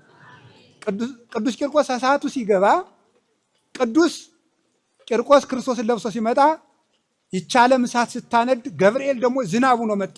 የዚችን ዓለም እሳት ቅዱስ ገብርኤል አበረደው። ለሰለስቱ ደቂቅን ገብርኤልን የሚቀድመው የለም። ቅዱስ ገብርኤል ደግሞ ደግ መልአክ ነው። የከተማ ሰው አንዳንድ ጊዜ ገብርኤልን ጨካኝ ነው የሚያደርገው እና ሱቁን የገብርኤል የሚዘጋጅ እየፈራው ነው እንጂ እንደው እኮ ይገርማል። ግን ገብርኤል ጨካኝ አይደለም። በጣም ደግ ነው። ማምላክን በጣም ደግ ነው። በጣም ደግ ነው። እኔ በበኩሌም የግሌን የቅዱሳንን ውለታ መስከር ሐሰት አይደለም። ቅዱስ ገብርኤል ረዳቴ ነው። በጣም ወዳጄ ነው። ይኸው እንደምታውቁት ሰኔ 19 ቀን ነው ጉባኤ ቤታችን የተመሰረተ። አሁን ዘንድሮ የሆስፒታላችን ፕሮጀክት መሬትም የተረከብነው ሰኔ 19 ቀን ነው። ቅዱስ ገብርኤል ይረዳናል፣ ይፈጽምልናል። ቅዱስ ገብርኤል የሁላችንንም እሳት ያበርድልን። ቁሙ፣ ሁላችሁ ቁሙ። እውነቴን ነው። ቁሙ። ተቀመጣችሁ ሁሉ እንዲያው የቅዱስ ገብርኤል አምላክ በሉ አንድ ጊዜ የነደደውን እሳት ያበርድልን። የቅዱስ ገብርኤል አምላክ የነደደውን እሳት ያበርድልን። የቅዱስ ገብርኤል አምላክ የነደደውን እሳት ያበርድልን። ጨርሻለሁ። ቅዱስ ቂርቆስን ውደዱት። እኔ እውነቴን ነው። እኔ ከዚህ ከመጣው ቅዱስ ቂርቆስ ብዙ ታምር ሲያደርግ አውቀዋለሁ። አንድ ልጅ ከአሜሪካ መጥቶ ልጅ እምቢ አለኝ እንዴት ላድርግ ብሎ የቅዱስ ቂርቆስን ገድል ያዘለ ሰው ደግሞ ልጅ ያገኛል። ቃል ኪዳን አለው እና ሚስቲቱ ነበር ማዘል የነበረባት። ሚስቲቱ አልመጣችም። የብራናውን ገድል ነው የሚያዝሉት። አይ አልመጣችም እዚያው ናት አለ። ዝም ብለህ የታተመውን ገዳሙ ያሳተመውን ገድል አሳዝላት ለሚስታል ነው ወስዶ አዛዘለ። የዛሬ 4 ዓመት አካባቢ ነው። ራሱ እንግዲህ የሚያሳዝሉ እዚህ ካህናት ናቸው። የታተመውን ገድል ለዚህ የተጸለየበትን ብቻ ሳይሆን ገዳሙ ያሳተመውን የቂርቆስ ገድል አሳዝል ሂዶ ሲያዝለ ወንድ ልጅ ወለደች። ሴትም ብትወልድ እግዚአብሔር ይመስገን፣ ወንድ ብትወልድ እግዚአብሔር ይመስገን። እውነቴን ነው። ይኸው አሁን ይሄ እኔ የማውቀው ነው። አንድ ነው የነገርኳችሁ። በጣም ብዙ በመነኮሳት እኔ የማውቀው በዚህ በነኮሳቱን የሚያደርግላቸው ለእኔ የሚያደርጋቸው። እኔ ለምሳሌ እግሬን በጣም ያመኝ ነበር። ከዚህ ከገዳሙ መናንያን አንዱ እኔ ለቂርቆስ ተስያለሁ ይፈውሳል ተቀባው አሉኝ። የቂርቆስ ዕለት ተቀባው ትድናለህ እኔ ተስዬልሃለሁ አሉኝ። ተመስገን እጄ ተቀባሁት፣ እግሬን ተሽሎኛል። ይሄ የሚያደርግ ማን ነው? ቅዱስ ቂርቆስ ነው። በጣም ቅርብ ደግ ሕፃን፣ በጣም ቅርብ ሕፃን። በዚያው ውስጥ ሕፃናትን ሕፃን እኮ ደግ ነው። ምን ጊዜ ሕፃን ደግ ነው። አብሶ ቅዱስ ቂርቆስ ደግ ነው እና በዚህ ቦታ የቅዱስ ቂርቆስ መቼም ይሄ ቦታ ታሪክ የተከማቸበት ምስጢር የተነባበረበት እግዚአብሔር ሀብቱን ሁሉ ያሳደረበት ቦታ ነው። በቦታ ሰው ይባረካል፣ ሰውን ቦታን ይባርካል። ሰው ቦታን ያከብራል፣ ቦታ ሰውን ያከብራል ሲያከብሩት እና ይሄ ቦታ እንደምታውቁት ጌታችን ኢየሱስ ክርስቶስ ከመወለዱ በፊት ታቦተ ጽዮን እዚህ ያረፈችበት ቦታ ነው። ታቦተ ጽዮን እዚህ አርፋ ሊቀ ካህናቱ የተረጎሙበት መጻሕፍተ ብሉያት መጻሕፍተ ሐዲሳት ሲነገሩበት የቆየ ቀድሞ አምልኮተ እግዚአብሔር በኢትዮጵያ የኦሪቱ አምልኮተ እግዚአብሔር ማለት ነው። አምልኮተ እግዚአብሔር በሕገ ልቡና ነበረ። መስዋዕተ ኦሪት ግን የነበረበት አምልኮተ እግዚአብሔር እንዲጀመር ምክንያት የሆነ አብርሃ ወአጽብሃ አክሱም ቤተ መቅደስ እስኪሰሩላት ድረስ ታቦተ ጽዮን የተቀመጠችው እዚህ ቦታ ነው። ታቦተ ጽዮን ሲሏችን እንደ ቀላል አይደለም እኮ እግዚአብሔር በ10 ጣቶቹ የጻፋት ሰሌዳ እዚህ ተቀምጣ ነበር። አሁን እኛ የቆምንበት ቦታ ሙሴ ተሸክሟት ይዞር የነበረችው ባህር የከፈለችለት መና ያወረደችለት በዳመና የገረዳችው በብርሃን አምድ የመራችው የኢያሪኮን ቅጥር ያፈረሰችለት ርስት ያገባችው የሙሴ ታቦት የቆመችበት አፈር ላይ ነው የቆማችሁ። እንኳን ብትቀመጡ ብንንከባለልበትም መሬቱን እግዚአብሔር ባርኮታል። ይህ ገዳም እውነቴን ነው። ስለዚህ እዚህ ታቦተ ጽዮን ባርከዋለች። ሊቀ ካህናቱ የዚህ ቦታ አስተዳዳሪውም ሊቀ ካህናት ነው። የአክሱም ጽዮኑ ንቡረ እድ ይባላል። የመርጡ ለማርያሙ ርዑሰ ርዑሳን ይባላል። የተድባበ ማርያሙ ፓትርያርክ ይባላል። እነዚህ የኦሪት መሰዊያዎች ናቸው። የታቦተ ጽዮን የበረከት ማረፊያዎች ነው። ቀድሞ የሚባሉት ይሄ ሳፍ ጽዮን፣ አሳፍ ጽዮን ይባላል። መርጡ ለማርያም መርጡ ለጽዮን ነበር የምትባለው። ያችም ተድባበ ጽዮን ነበር የምትባለው። አክሱም አክሱም ጽዮን ናት። ጥንትም ጀምራ አክሱም ጽዮን ነው የምትባለው።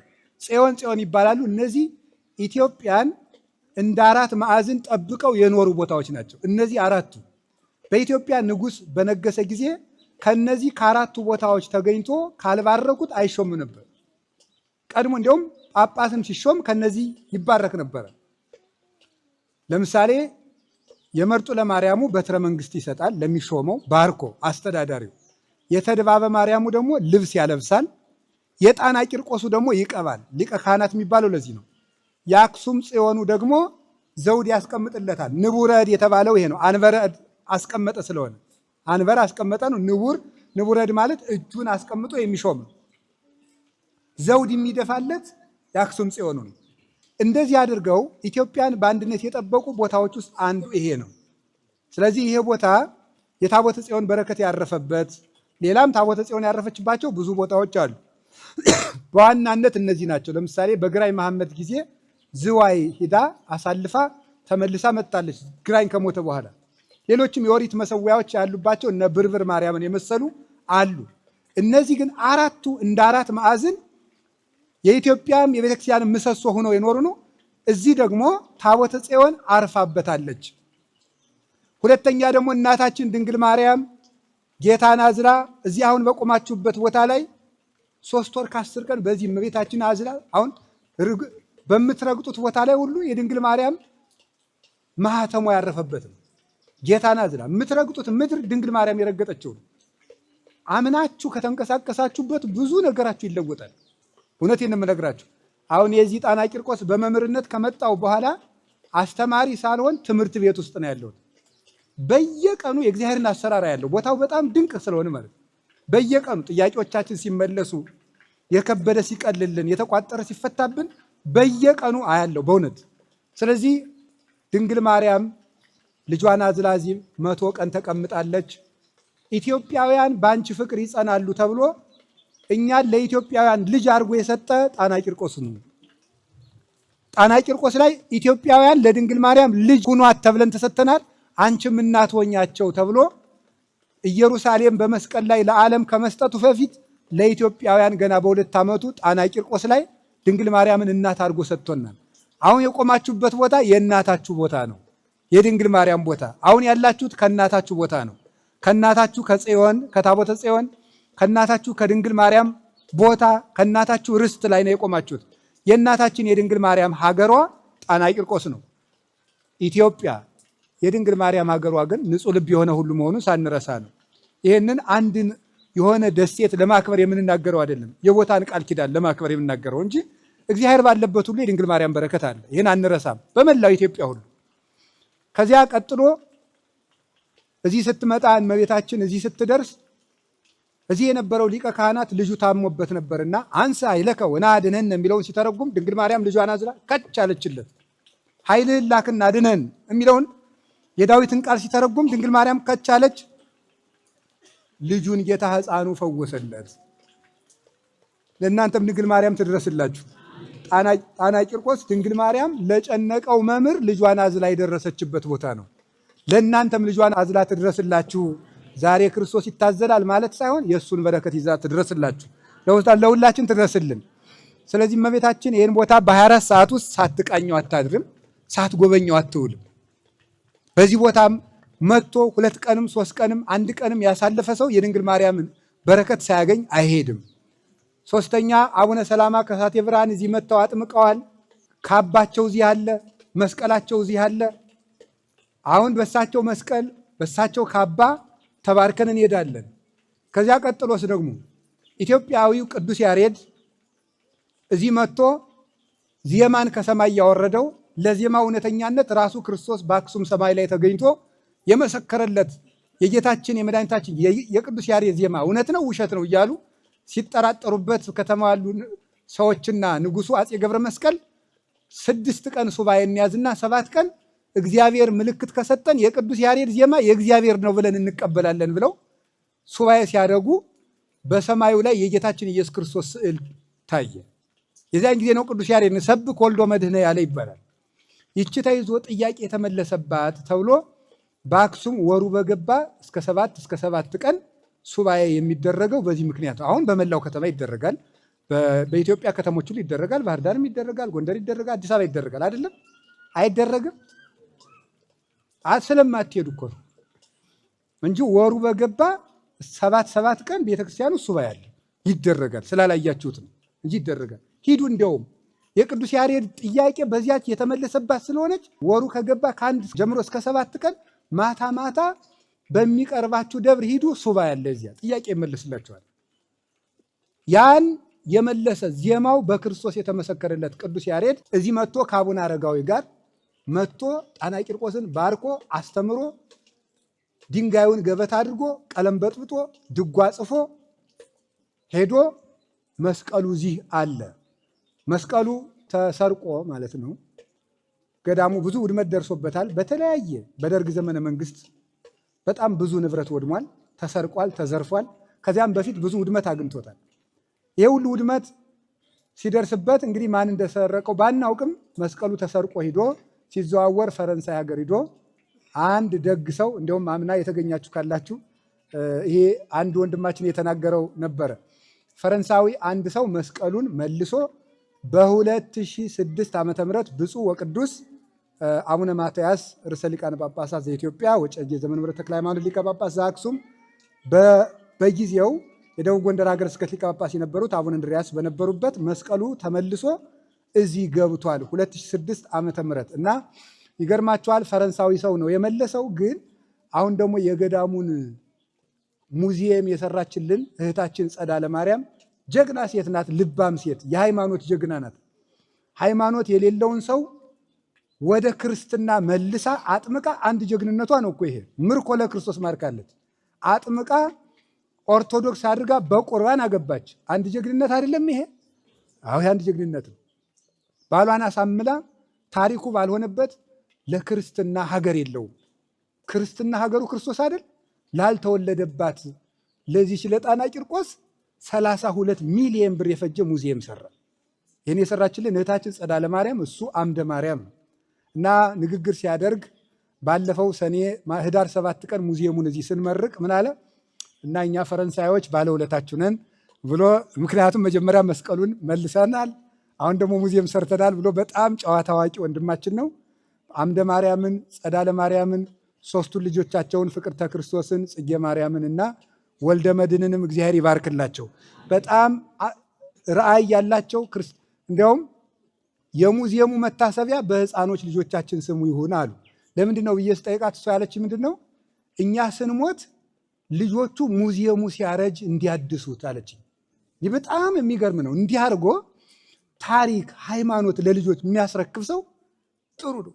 እውነትን ነው ለልጅ ማስረከብ፣ ታሪክን ስራን እንደዚህ ማስረክብ መልካም እና መስቀሉ እዚህ ይገኛል። የቅዱስ ያሬድ መስቀል አለ፣ እዚህ ካባው አለ። ተባርካችሁ ነው የምትሄዱት ሁላችሁም። የዚህ ሁሉ በረከት ነው ይዛችሁ የምትሄዱት ካመናችሁ፣ እውነት ለመናገር ማለት ነው። እዚያ በኋላ ዛሬ በዓሉን የምናከብርለት የነደደ እሳት በሃይማኖቱ ያጠፋው ሕፃን በዕድሜው ወሬዛ በሃይማኖቱ የሚለው ቅዱስ ያሬድ በዕድሜው ሕፃን በሃይማኖቱ ግን ትልቅ ሰው ይለዋል ቅዱስ ቂርቆስ። በዕድሜው ሕፃን የሃይማኖት ሽማግሌ የዕድሜ ሕፃን የሃይማኖቱ ባላይምሮ የሃይማኖቱ አረጋዊ ቅዱስ ቂርቆስ እዚህ በመጣ ጊዜ በአካባቢው ያሉ እዚህ ባይታውያን እዚህ ይኖሩበሩ ባይታውያን በዚህ በፎገራ ያለው በሙሉ ገበሬው አባር፣ ቸነፈር፣ መቅሰፍት፣ የእህል መጥፋት፣ ድርቅ፣ የከብት ሞት፣ የሴቶቹ ሁሉ ሕማም፣ ምጥ፣ ብዙ መከራ ሲሰቃይ ባይታዊ ተገልጦ የቂርቆስን ታቦት ብታመጡ መቅሰፍቱ እዚህ ይቆምላችኋል። አያችሁ፣ ዝናቡ ለበረከት ነው የዘነበ ያልን እውነት ነው ማለት ነው። ስለዚህ ለማሰቀቅ አይደለም፣ ለበረከት ስለሆነ በረከት ደግሞ በመብዛት አይደለም፣ በጥቂት ነው። እንደኛ ሀገር ሰው አይደለም። እግዚአብሔር እንደኛ ሀገር ሰው አይደለም ማለት እኛ ሀገር ሰው ገዳም ንፍሮ ለበረከት ሲሰጥ በዛ አድርጎ ቃም ሲያደርግ ነው በረከቱ የሚበዛ የሚመስለው። እና እኔ ግን የሚያስቀኝ ለበረከት እያለ የሰው ፈንታ የሚበላው ሰውዬ ነው። የሰው ፈንታ ቀምጦ ለምንድን ነው ሲባል ለበረከት። ይሄ ትክክል አይደለም። እና ለበረከት መቀማት የለም አይደለም እንዴ? ስለዚህ ለበረከት ቅድሚያ መስጠት ነው። እና ቅዱስ ቂርቆስ እዚህ ሲመጣ ምክንያቱም ጌታ ለቅዱስ ቂርቆስ የሰጠው ምንድነው ቃል ኪዳን ያንተ ታቦት በታነጸበት ቤተክርስቲያን በታነጸበት ስም በተጠራበት ገድል በተነበበበት ሁሉ የእህል መታጣት፣ የውሃ መታጣት፣ የከብት ሞት፣ የሰው ሞት አይኖርም ብሎ ቃል ገብቶለታል ለቅዱስ ቂርቆስ። ያ የቅዱስ ቂርቆስ ታቦት ተባርኮስ መጥቶ እዚህ ሲገባ በአካባቢው የነበረው ረሃብ፣ ድርቅ፣ ሞት በሙሉ ቀጥ አለ። አሁንም የቅዱስ ቂርቆስ አምላክ በሀገራችን የሚፈሰውን ደም ያቁምልን። መቼም እግዚአብሔር የአቡነ ዘበሰማያት አንካሳ የለውም። እኛ ልባችን አንካሳ ቢሆን ጸሎቱ አንካሳ አይሁንብን። መድኃኔዓለም እዚህ የቆምነውንም በመላ ኢትዮጵያ የሚማጸኑትን ተቀብሎ ድሃ ሰርቶ የሚበላበት ሰው ወጥቶ የሚገባበት ሀገርና ዘመን ያምጣልን። ይህንን ቅዱስ ቂርቆስ እዚህ ከመጣ በኋላ ራሱ እየጠበቀ በነገስታት ዘመን እያሻገረ ነገስታቱ ብዙ ገብረውለታል። አጼ ዘርዓ ያዕቆብ በዝሆን ቀንድ ሰርተውታል። ይህንን መቅደሱን በዝሆን ጥርስ ውድ ነው። የዝሆን ጥርስና የዝሆን ቀንድ ውድ ነው። በዚያ ሰርተውታል። እና አጼ ልብነ ድንግል እና አጼ ናኦድ ሌሎቹም ነገስታት እና አጼ በካፋ ሌሎቹም ነገስታት በሙሉ ብዙ በረከት ተቀብለዋል። ገዳሙ ትልቅ ገዳም ከመሆኑ በሸዋ በጎንደር በጎጃም ያሉ ምዕመናን ሁሉ ደጅ ጸኑበት ነበረ። ከርቀት እየመጡ ማለት ነው። በየዳርቻው የመጣ ይመጸኑበት ነበር። ቤተክርስቲያኑን ለመስራት ጉልት ተጎልቶ ይህ ሀገር ይህን ያህል ያውጣ፣ በዚህ ሀገር እንዲህ ያለ ይህን ያህል ምጣ፣ እንጨቱን የዚህ ሀገር ሰው ይቻል፣ ድንጋዩን የዚህ ሀገር ሰው ይቻል እየተባለ ማለት ነው። ስለዚህ ለቤተ ክርስቲያን ክበብና አጥር የላትም አይደለም። ከዚህ የተነሳ ቤተ ክርስቲያኒቱ መቅደሱ የኢትዮጵያ መቅደስ ነው። የኢትዮጵያ ታሪኳ ነው። የስርዓተ መንግስቱ፣ የስርዓተ ትምህርቱ፣ የስርዓተ ክህነቱ የዚህ ሁሉ መነሻ ነው ይሄ ገዳም እና ቅዱስ ቂርቆስ ከመጣ ወዲህ ይሄ ሁሉ በረከት ያለበት እኔ ይገርመኛል። በኢትዮጵያ ገዳማት ብዙ ተመላልሻለሁ። ሌሎቹ ገዳማት እንደየጸጋቸው ጸጋ አላቸው። እንዲያው ገዳም ስትሄዱ እውነቴን ነው አምናችሁ ሂዱ። ብዙ ገዳማት የሚደረገው ነገር እኔ ጋሾላ የሚባል የእናቶች ገዳም አለ። እዚያ ገዳም በ2008 አካባቢ ወይም እንደዚያ ሂጄ ነበር። ዓመተ ምሕረቱን ዘንግቻለሁ። ሂጄ ለጨጓራ በርበሬ ጥሩ ነው አይደለም? እስኪ ንገሩኝ እናንተ ተናገሩ። ሐኪሞችን ተዋቸው እንደየሰው ነው የሚሉ እነሱ። ለጨጓራ ጥሩ ነው፣ ለእኔ ጥሩ አይደለም። እና እዚያ በርበሬው ድምቅ ያለ ዳቤ ሰርተው ሰጡኝ። ምን ላደርግ ነው ብዬ ለመነኮሳት ስልጠና ልሰጥጄ ነው ግጥም አድርጌ የበላሁት። ወደ 1 ዓመት ቀጥ አድርጉኝ ይቀር ያ የበርበሬ ወጥ ነው እናቶች ሰርተው የሰጡኝ። ገዳም ውስጥ እግዚአብሔር በተቃራኒው ነው የሚሰራ፣ በተፈጥሮ ሕግ አይሰራም። ገዳም ውስጥ አፈሩ፣ እንጨቱ፣ ውሃው፣ ወጡ፣ ንፍሮው ሁሉ በእግዚአብሔር ስም ነው የሚደረግ። ለምን? ሰዎቹ ክርስቶስን ብለው የወጡ ስለሆኑ። እንዲያው እንኳን ገዳም ባለው ነገር ገዳም ባለው እንጨት እንኳን ብንገረፍ የሚባርከን ነው የሚመስል። እውነቴን ነው የምነግራችሁ፣ እንዲህ እውነቴን ነው። ለምን? እንጨቱን ሁሉ አባቶች አልቅሰውበታል። አንዳንድ መነኩሴ እየተነሳ እየተጠጋ ለክርስቶስ እንባውን አፍሶበታል። እና ገዳሙ የበረከት ቦታ ነው። ጥያቄ የተመለሰበት ቦታ ነው። በኋላ መምህር ኤስድሮስ ኢትዮጵያዊ ሊቅ መምህር ኤስድሮስ እዚህ ቦታ እኔ የተማርኩበት ቦታ ደብረ ሃይማኖት መካነ ኢየሱስ ይባላል። ብሉይ ሐዲስ የተማርኩበት የዚያ ሁለተኛ መምህር ናቸው። ጎንደር መካነ ስብሐት ልደታ ለማርያም እዚያም የአራቱ ጉባኤያት መምህር ናቸው። አስተምረዋል። አሁን ተነስተው ምስጢር አልበቃኝም ገና አላደላደልኩም ብለው እዚህ መጥተው 300 መጻሕፍትን በቃላቸው አጥንተዋል። 300 መጻሕፍትን ማለት ምን ማለት መሰላችሁ? ሐሳቡን ሳይሆን ቴክስቱን ሁላ ነው የሸመደዱት። ገጽ በገጽ ማለት 300 መጽሐፉን ከነ መግቢያው ከነ ገጹ ያጽፉ ቢባሉ በቃላቸው ያጽፉታል ማለት ነው። አይገርማችሁም? ጣና ቂርቆስ የቀለም ቦታ ነው፣ ምስጢር ይገለጽበታል። ለዚህን የምስክር ነኝ። አሁን እኔ በአዲስ አበባም ባህር ዳርም ሳይሄድ ስብሰባ ሰንብቼ ዝም ነው እኮ የኮሚቴ የምንም ስብሰባ ሰንብቼ ሰኞ መጥቼ ዝም ብዬ ወንበር ስገባ ዝም ብዬ ነው የማስተምር። ቦታው እየረዳኝ ነው፣ እግዚአብሔር በሚያውቀው ቦታው ላይ ያለው በረከት ስላለ መጽሐፍ ሳልመለከት መጥቼ ዝም ብዬ ወንበሩ ላይ ስቀመጥ አስተምራለሁ። ጣና ቂርቆስ የምስጢር መዝገብ ነው፣ የተሰወሩ መቅደሶች ያሉበት ቦታ ነው ይሄ ሁሉ መዝገብ። ስለዚህ ትምህርት እንኳን እምቢ ብላችሁ እዚህ መጣችሁ ጸልዩ። እግዚአብሔር የተቀደሰ ቦታ አለው። ሁሉ ቦታ የእግዚአብሔር ነው። አዎ እግዚአብሔር በመንፈስ ይሰገድለታል። እግዚአብሔር መንፈስ ነውና ለእግዚአብሔር ሁሉም ቦታ የሱ ነው። ግን ደግሞ ቀድሶ በቅድስና የመረጠው ቦታም አለው። ከዚህ የተነሳ እግዚአብሔር የተቀደሰ በቤተልሔም የተወለደ ለምንድን ነው? ለልደቱ የመረጣት ቤተልሔም ስለሆነች ነው። ለምን ለስቅለቱ ቀራንዮ መረጠ? ለእርገቱ ቢታንያን ለምን መረጠ? የሚመርጠው ቦታ እሱ ስላለው እና የተመረጠ የተቀደሰ ቦታ ነው። እዚህ ስትመጡ ይህንን ሁሉ ታሪክ የመጠበቅ ኃላፊነት አለብን። አሁን ገዳሙ ብዙ ውድመት ከደረሰበት ከጠፋ በኋላ ከ30 ዓመታት በፊት 3 አባቶች ከዋልድባ ወጥተው አንደኛው አባታችን አባ ገብረ መስቀል፣ አንደኛው የኔታ ገብረ ኢየሱስ። የኔታ ገብረ ኢየሱስ የሚባሉት ወደ ምስራቅ ጎጃም አካባቢ የደብረ ገነት ገዳም አስተዳዳሪ። እነዚህ ሁለቱ አባቶች አብረው ነው የወጡ። አንድ ደግሞ ሌላ አባት አሉ፣ አሁን ሌላ ቦታ ያሉ። ሶስቱ እዚህ ወጥተው አባ ገብረ መስቀል ይህንን ገዳም መልሰው አቅንተውታል። አሁን መቃብራቸው ቅዱስ ቂርቆስ ግቢ ያለ። ስለዚህ እሳቸው አቅንተው አባባዬ የሚባሉ አባት አሉ በሕይወት ዛሬም እድሜያቸውን ረጅም ያርገው። እሳቸውና አባታቸው አባ ፍስሐ የሚባሉት ይህንን ገዳም መነኮሳት ገና ሳይመጡ ጠብቀው ገበሬዎችን በየዋህነት ገብተው መኖር ጀምረው ነበር። ቅዱስ ቂርቆስ ለገበሬዎቹ ራሱ ታምር እያሳየ የለም ይሄ ነገር ገዳም ነው፣ እናንተ በዚያ ሁኑና ባርካቸዋለሁ ብለው ገበሬዎችም ወጥተው በዚያ ማዶ ሆነው ቤት ሰርተው ይኖሩበት ነበር። እዚህ አሁን እግዚአብሔር ይመስገን ከአንድ አባ ገብረ መስቀል 320 በላይ መነኩሴ ያለ ከአንድ አባ ገብረ መስቀል ማለት ምንም። ይሄ አካባቢ ቅዱስ ያሬድ የኔታ ሊቀ ሊቃውንት ዕዝራ ሐዲስ ይነግሩኛል። ከየኔታ ጥበቡ ጋር በረከታቸው የደረሰን የኔታ ጥበቡ ከኔታ ጥበቡ ጋር የኔታ ጥበቡ ይሄ የዚህ ገዳም ትልቅ ባለውለታ ናቸው። ገዳሙን አንዳንድ ከብት እየሰጡ ምንም በሌለበት ገዳም እዚህ ያደረሱት እሳቸው ናቸው። እያጽናኑ እየመጡ እየመከሩ መነኩሴው ጭንቀት ሲጸናበት እንኳን ሂዶ ተጽናንቶ የሚመጣ ከየኔታ ጥበቡ ነበረ እና የኔታ ጥበቡ ከየኔታ ሊቀ ሊቃውንት ዕዝራ ጋር እዚህ መጥተን አሉ። ይሄ አካባቢ አሳማ ነበር አሉ የሚሄድበት። ይሄ አሁን ያሬድ ቤተክርስቲያን ያለበት ማለት አሳማ ነበረበት። ይሄ እና የኔታ ጥበቡ እዚህ ላይ ቤተክርስቲያን ይሰራል ብለው ነበር አሉ የኔታ ዕዝራ እዚህ ቅዱስ ያሬድ ላይ ማለት። ፊት ግን አሳማ ነበር የሚጓዝበት። የኔታ ጥበቡ የተሰወረ ያውቁ እንደነበር ታውቃላችሁ ነው? አታውቁ?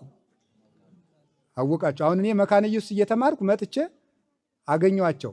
ከየት መጠህ ነው አሉኝ። ከመካነ ኢየሱስ። በእነ የኔታ ቋንቋ ከየት መጠህ ነው መባል ዘረኝነት አይደለም። በቃ ዝም ብሎ አድራሻን ለማወቅ ምን ያህል ተጉዘህ መጣህ ነው። ዛሬ ነው ችግር የሆነ። ድሮ እኮ ሀገር ይሄ ነው ማለት አያሳፍርም ነበር።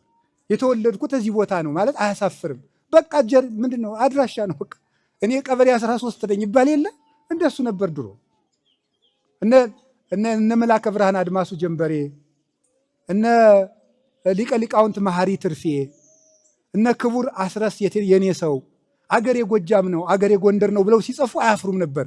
ልባቸው የቤተክርስቲያን ነበርና መጽሐፍ ሲጽፉ እንዲያ ብለን የአስረስ የኔ ሰውን መጽሐፍ አንብቡት። አገራቸው ጎጃም ነው። ትቢያ አክሱም መኑ አንተ ለታሪክ አጥፊዎች መልስ ሲሰጡ አክሱም ማነህ ትልሃለች በሚል ርዕስ ፈዋሽ የሆነ የታሪክ ጸሐፊው እሳቸው ሲጽፉ አገሬ ጎጃም ነው ጎንደር ነው ብለው ሲጽፉ እነሱ ጎጥ የላቸውም። እንዲያ ነበሩ የድሮዎቹ። እና ከየት መጠህ ነው አሉኝ የኔታ ጥበቡ። ከመካነ ኢየሱስ ደብረ ሃይማኖት መካነ ኢየሱስ። ምንድን ነው የምትማር አሉኝ። አረ እንደው ዝም ብዬ ነው የኔታ አልኳቸው። ዘጸአት ነው አሉኝ። የዚያን ጊዜ የምማረው ዘጸአት ነበር እና ድንግጥ ነው ያልኩኝ። ማለት የደረስኩበትን ቀጥታ ክላሴን ነገሩኝ ማለት ነው። አልነገርኳቸውም። ዘጸአት ነው አሉኝ።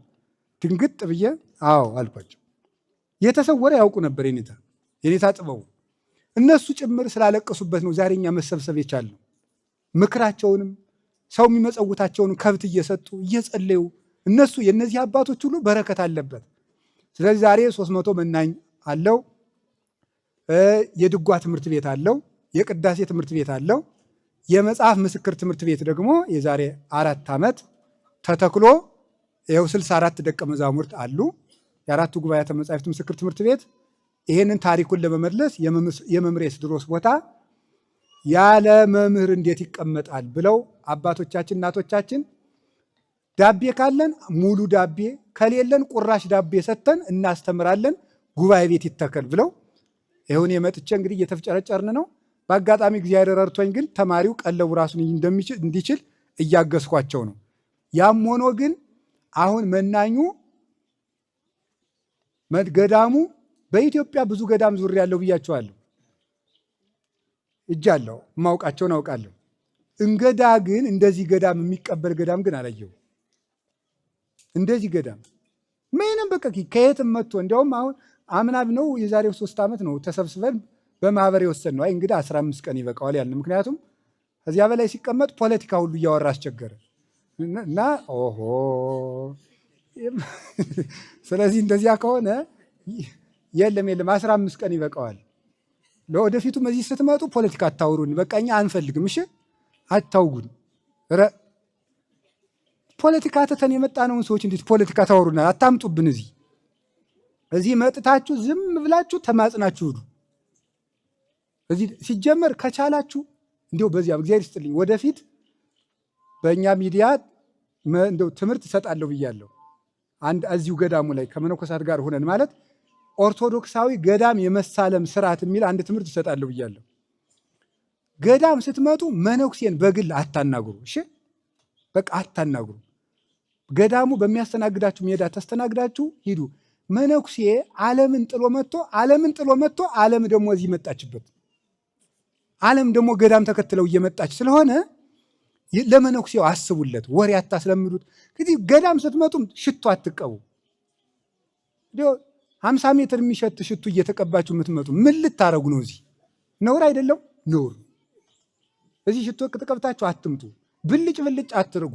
ሴቶቹም ሰውነታችሁን የሚያጋልጥ ልብስ አትልበሱ። ተጠንቅቃችሁ ነው። ገዳም ስትመጡ ዝም ብሎ አደፍ ያለ ፎጣ ተልብሶ ነው የሚመጣው። እንደዚህ አድርጓችሁ ነው እንጂ ባይሆን ከተማ ስትሄዱ ምናምን ቢጫ ምናምን አትልበሱ። እዚያ ተው። እዚያ ደግሞ አጉል ነው። እዚህ ስትመጡ ግን እኛን ተመሳሰሉ። እንደዚያ ነው የሚባለው። እንዴ ዝም ብላችሁ አላችሁ። አሁን ገዳሙ እንግዳ ዝም ብሎ ቁጭ ብሎ ፊት እኔ ስመጣ ሳለ በኮሮናው ጊዜ የዩኒቨርሲቲ ተማሪዎች መጥተው ገዳሙ የሚያበላው ቢያጣ በፎገራ ገበሬውን ኮቸሮ እየለመኑ አብልተዋል። በእውነቱ ማለት በዛን ጊዜ የነበሩት አባ መጋቢ ተክለስላሴ ይሄን አድርገዋል። ከዚያም በኋላ ያሉት መጋቢዎቹ እንዲሁ ነው። በቃ ማንም ይምጣ፣ ጣና ቂርቆስ ለሁሉ የተከፈተ ደጅ ነው። ምንም የለውም። በቅዱስ ቂርቆስ ረድኤት ግን ገዳሙ ጦም አድሮ አያውቅም። አሁን ግን ከጦም ማደር ባሻገር ስራ መስራት አለብን። እውነት ነው። እግዚአብሔር ድሆችን አብልቶ የሚያበላ የሚያሳድር።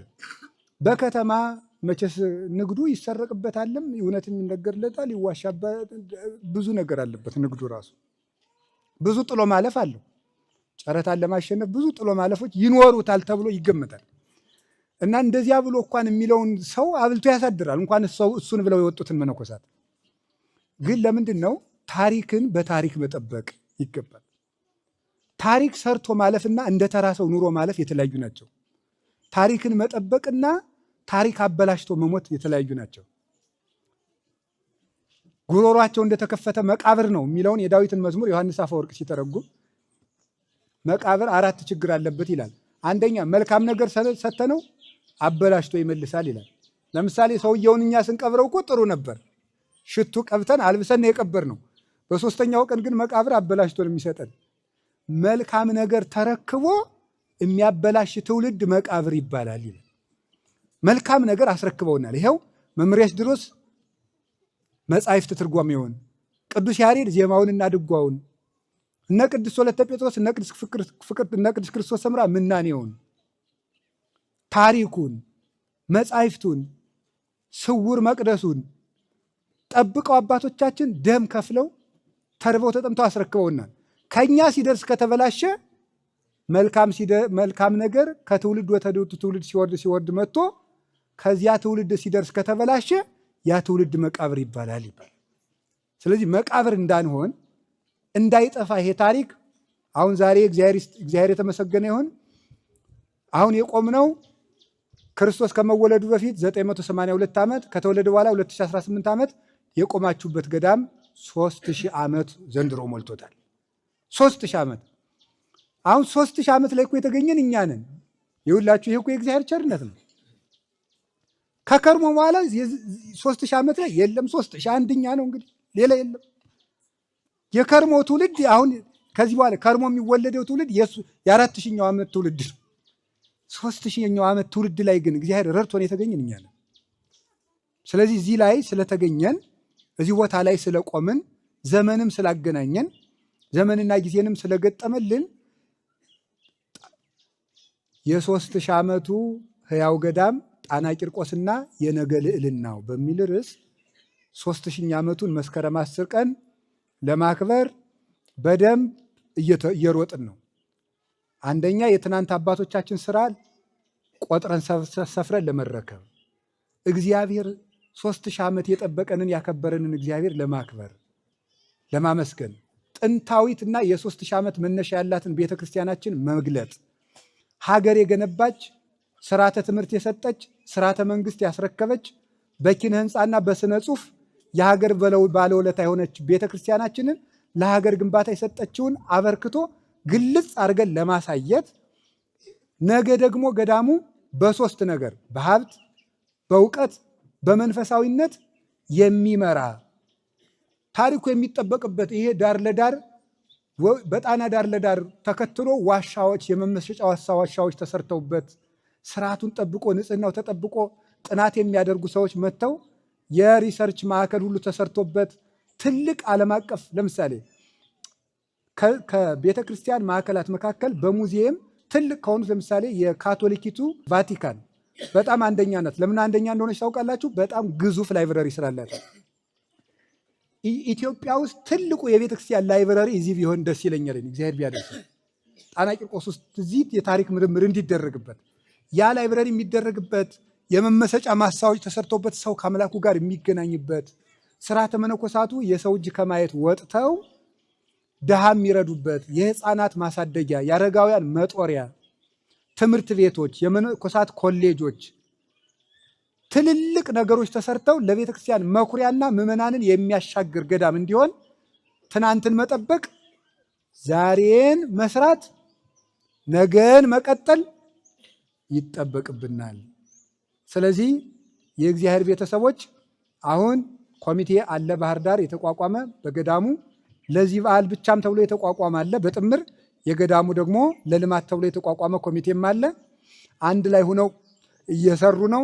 ይህንን የ3000 ዓመት በዓል መስከረም 10 ቀን እንዳትቀሩ ጠርተናችኋል። ደግሞ 3000 ዓመት ሞልቷችሁ ይሄማ ሊያመልጣችሁ አይገባም። ኑ የምናከብረው የእግዚአብሔርን ታሪክ፣ የወንጌልን ታሪክ፣ የኦሪትን ታሪክ፣ የታቦተ ጽዮንን ታሪክ፣ የክርስቶስን ታሪክ፣ የድንግል ማርያምን ታሪክ፣ የቤተክርስቲያንን ታሪክ፣ የገዳሙን ታሪክ፣ የቂርቆስን ታሪክ፣ የኢትዮጵያን የራሷን የሀገሪቱን ታሪክ፣ የቤተክርስቲያናችንን ታሪክ ነው የምናከብረው እዚህ። ስለዚህ ሀገራችሁንም ቤተክርስቲያናችሁንም ጣና ቂርቆስ ላይ መታችሁ እንድታከብሩ እስከዚያው ድረስ አውደ ርዕይ ባህር ዳር፣ ደብረ ታቦር፣ ደብረ ማርቆስ፣ አዲስ አበባ፣ በሌሎችም ከተሞች በደሴም፣ በወልዲያም፣ በሸዋም፣ በደብረ ብርሃን ሊታዩ ይችላሉ። እንደ ጊዜ ግብሩ አውደ ርዕዮች ይታያሉ። እነዚህን ሁሉ እየተከታተላችሁ እንድትከታተሉ በዓሉን አሁን በይፋ እያከበር ነው። ሐምሌ 7 መግለጫ ተሰጥቷል። እያከበር ነው፣ እየቀጠል ነው። ያኛው የማጠቃለያ በዓል ነው። ስለዚህ ይህ እንድታከብሩ በዓሉንም ይህንን መግለጫ ለሁሉም እንድታደርሱት ጣና ቂርቆስን አክብረን ለከርሞ ስራ ሰርተን ለትውልድ እንድናስረክብ በደንብ ትጋት ይጠበቅብናል። ገዳሙንም የተቀረጹለት 30 ፕሮጀክቶች አሉ። እነዚያን 30 ፕሮጀክቶች በመጨረስ ገዳሙ እነዚህን ሁሉ መልካም ስራዎች እንዲሰራ አሁን ለምሳሌ አንድ ነገር ልንገራችሁ። እዚህ አሁን እየመጡ ልጅ ማሳደግ ያጣው የሚሉ ድሆች አሉ። ልጅ ማሳደግ ያጣው ቤት ክራይ መክፈል አቃተኝ የሚሉ ሰዎች አሉ። ይገርማቸዋል። እዚህ እየመጡ ገዳሙ ቢኖረው እነዚህን ቢሰጣቸው ጥሩ አይደለም? እናት አባቶች የሞቱባቸውን አሳድጎ ቢድሯቸው ማጫ ሰጥቶ ጥሩ አይደለም ነው። ለምሳሌ በኢትዮጵያ ውስጥ ማህበረ ሥላሴ የሚባል ገዳም አለ። ማህበረ ሥላሴ ከ4000 ከ5000 በላይ ላሞች አሉት እና እነዚያ ላሞች ሲወልዱ ለአካባቢው ገበሬ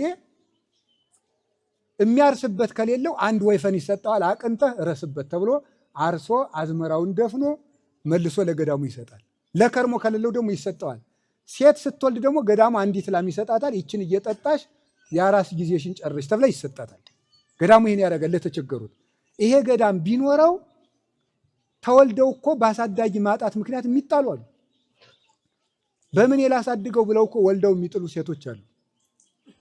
እነዚህን ዛሬ እኮ አስፋልት ላይ ወድቆ እጁን ዘርግቶ ከሚለምነው ሊለምን አፍሮ በቤቱ የተቸገረውን ቤት ይቁጠረው። እግዚአብሔር ያውቀዋል። ለእነዚያ ሁሉ ገዳሙ የሚደርስ ገዳም እንዲሆን በአራት እግራችን በሁለት ዓይናችን ሩጠን ገዳማችንን እንድናሳድግ አደራ እላችኋለሁ። ይሄንን ሰርተን አሁን እውነት የምነግራችሁ በወሬ ቤተክርስቲያን አትሰራም። አሁን የኢትዮጵያ ሕዝብ ኦርቶዶክሱ በቤተክርስቲያን ጉዳይ ላይ ሁሉም ጨንቆታል።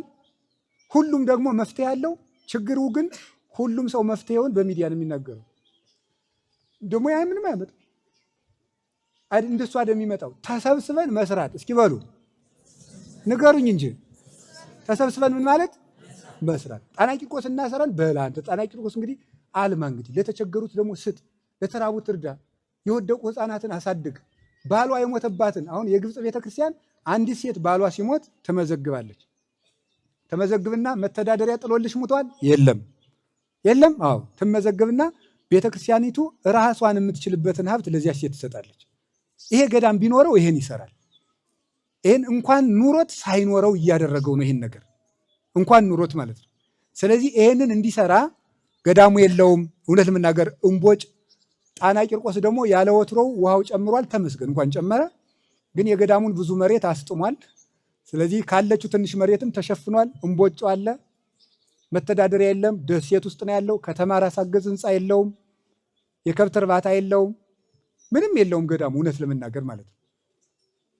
ከዛ ደግሞ ንጹህ መጠጥ ውሃ አቅርቦት የለም። ግንቦት 12 ክርስቶስ ሰምራና ቅዱስ ያሬድ ከተከበረ በኋላ ሁሉም መነኩሴ ይተኛል እዚህ ማለት ነው። ምክንያቱ ሰው ሲዋኝበት የሰነበተውን ጣናን ነው የሚጠጣ። ህዳር 6 ቀን ቁስቋም ከተከበረች በኋላ አጠቃላይ ዙራችሁን እናጠይቁ አረጋግጡ። ጠቅላላ የገዳሙ መናኝ ይተኛል። ይሄን ዋን የሚጠጡት ማለት ነው። ስለዚህ አሁን ይሄን ድምፅ የሚሰሙ በእርግጥ 1 2 3 ሰዎች አለን ያሉ አሉ። ተጨምሮ እነሱ ከጨረሱት ጥሩ፣ ካልሆነ ሌሎቻችሁ ተጨምራችሁ ውሃውንም ቢሆን መስራት እንፈልጋለን ያላችሁ ባለፈው ይሄን ተናግሬ 1 2 3 ሰዎች እስቲ እንሞክር ብለዋል። ግን ብዙ ብር ነው የሚፈጀው። ቀላሉን ቴክኖሎጂ ደግሞ መልሶ ይጠና እያልን ነው። 110 ሚሊዮን ነው የሚፈጅ ለእኛ ውሃ ለማስገባት ጣና ማለት ለማጣራት። ምክንያቱም ከነ እንግዳው ወደ 600 700 ሰው እኮ ነው የሚከርም እዚህ ማለት ነው። ከመናኙም ደቀ መዛሙርቱም ነው። ስለዚህ ውሃ የለውም። ቀለል ያለም ጊዜያዊ መፍትሄ የሚሰጥ ካለ ባለሀብትም ካለ ፕሮጀክቶቹ አሉ የተቀረጹ፣ ትውውቅ ይደረጋሉ። እነሱ በሚዲያ እንገልጻቸዋለን። ይህንን እንድሰሩ ጉባኤ ቤቱ ያስተዋወቀው የሆስፒታል ፕሮጀክት የትምህርት ቤቱ ስለሆነ ለአስተዳደር ተለይተው ነው የሚሄዱ። በዓላማ አንድ ብንሆንም ማለት ነው። ከገዳሙ ካለ ጉባኤ ቤቱ ይበላል ይጠጣል። ከጉባኤ ቤቱ ካለም እንዲሁ የገዳሙ ነው። ለአስተዳደር ግን ይሄኛው ትምህርት ቤት ነው፣ ዩኒቨርሲቲ ነው። ደቀ መዛሙርት በትምህርት ራሳቸውን ጥሩ ትምህርት ቤት እንዲሆን ስለሚሉ ፕሮጀክቱ ስለሆነ ሌሎችም ፕሮጀክቶችም ራሳችን አስችለን እንድናስኬዳቸው አደራ እላችኋለሁ እላለሁ። ሁልጊዜ የምናገራት አንዲት ሸጋ ንግግር አለች። ቆጥቢያት ነበረ፣ ዛሬ እናገራታለሁ። ልናገራት ማለት የሆነ ቀን ልናገራት አስቤ ነበር። በቃ መስከረም 10 ቀን ነግራቸዋለሁ። አይ እንደዚያ ነው ነገሩ። ስለዚህ ወንድሞቻችን እህቶቻችን፣ በጌታችን በኢየሱስ ክርስቶስ ፍቅር እንወዳችኋለን። እግዚአብሔር ይጠብቅልን። የቅዱስ ቂርቆስ በረከት ይደርባችሁ፣ ይደርብን ሁላችንንም። አሁን እዚህ እንደተሰበሰብን ከራስ ፀጉራችሁ አንዲቱ ሳትወድቅ ደግሞ የዛሬ ዓመት መልሰን እንገናኝ። እሱ ብቻ ሳይሆን መስከረም 10ም እንድንገናኝ። ስለዚህ በተልእኮ ኮሚቴው በሚገልጽላችሁ እዛ ስትጠሩ ኮሚቴው ሲጠራችሁ ተገኙ። ማንኛውም ነገር አለን እያሉ ነው መላከ ሰላም። እግዚአብሔር አለው ይበልልን። ስለዚህ በየትኛውም ነገር አሁን ባለፈውም የጉባኤ ቤቱን ፕሮጀክት ሳስተዋውቅ ባለ እግዚአብሔር ቀጥታ ነው ያስተዋወቁት። ሁልጊዜም እያስተዋወቁት ነው ያሉት። ሁልጊዜ ባለ እግዚአብሔር ላይ እና ከምንገናኝ መግለጫዎችን በሚዲያ እንገልጻለን። እየተከታተላችሁ ከገዳሙ ጋር ክረሙ ዘንድሮ። ስለዚህ ይሄንን 50 ቀን ከማን ጋር እንከርማለን? ከቅዱስ ቂርቆስ ጋር በሉ እንጂ ንገሩኝ። ከማን ጋር ትከርማላችሁ? ከማን ጋር ትከርማላችሁ? አብሮ ያክርመን፣ አብሮ ያክርመን፣ አብሮ ያክርመን። እግዚአብሔር ይስጥልኝ። ወስብሐት ለእግዚአብሔር።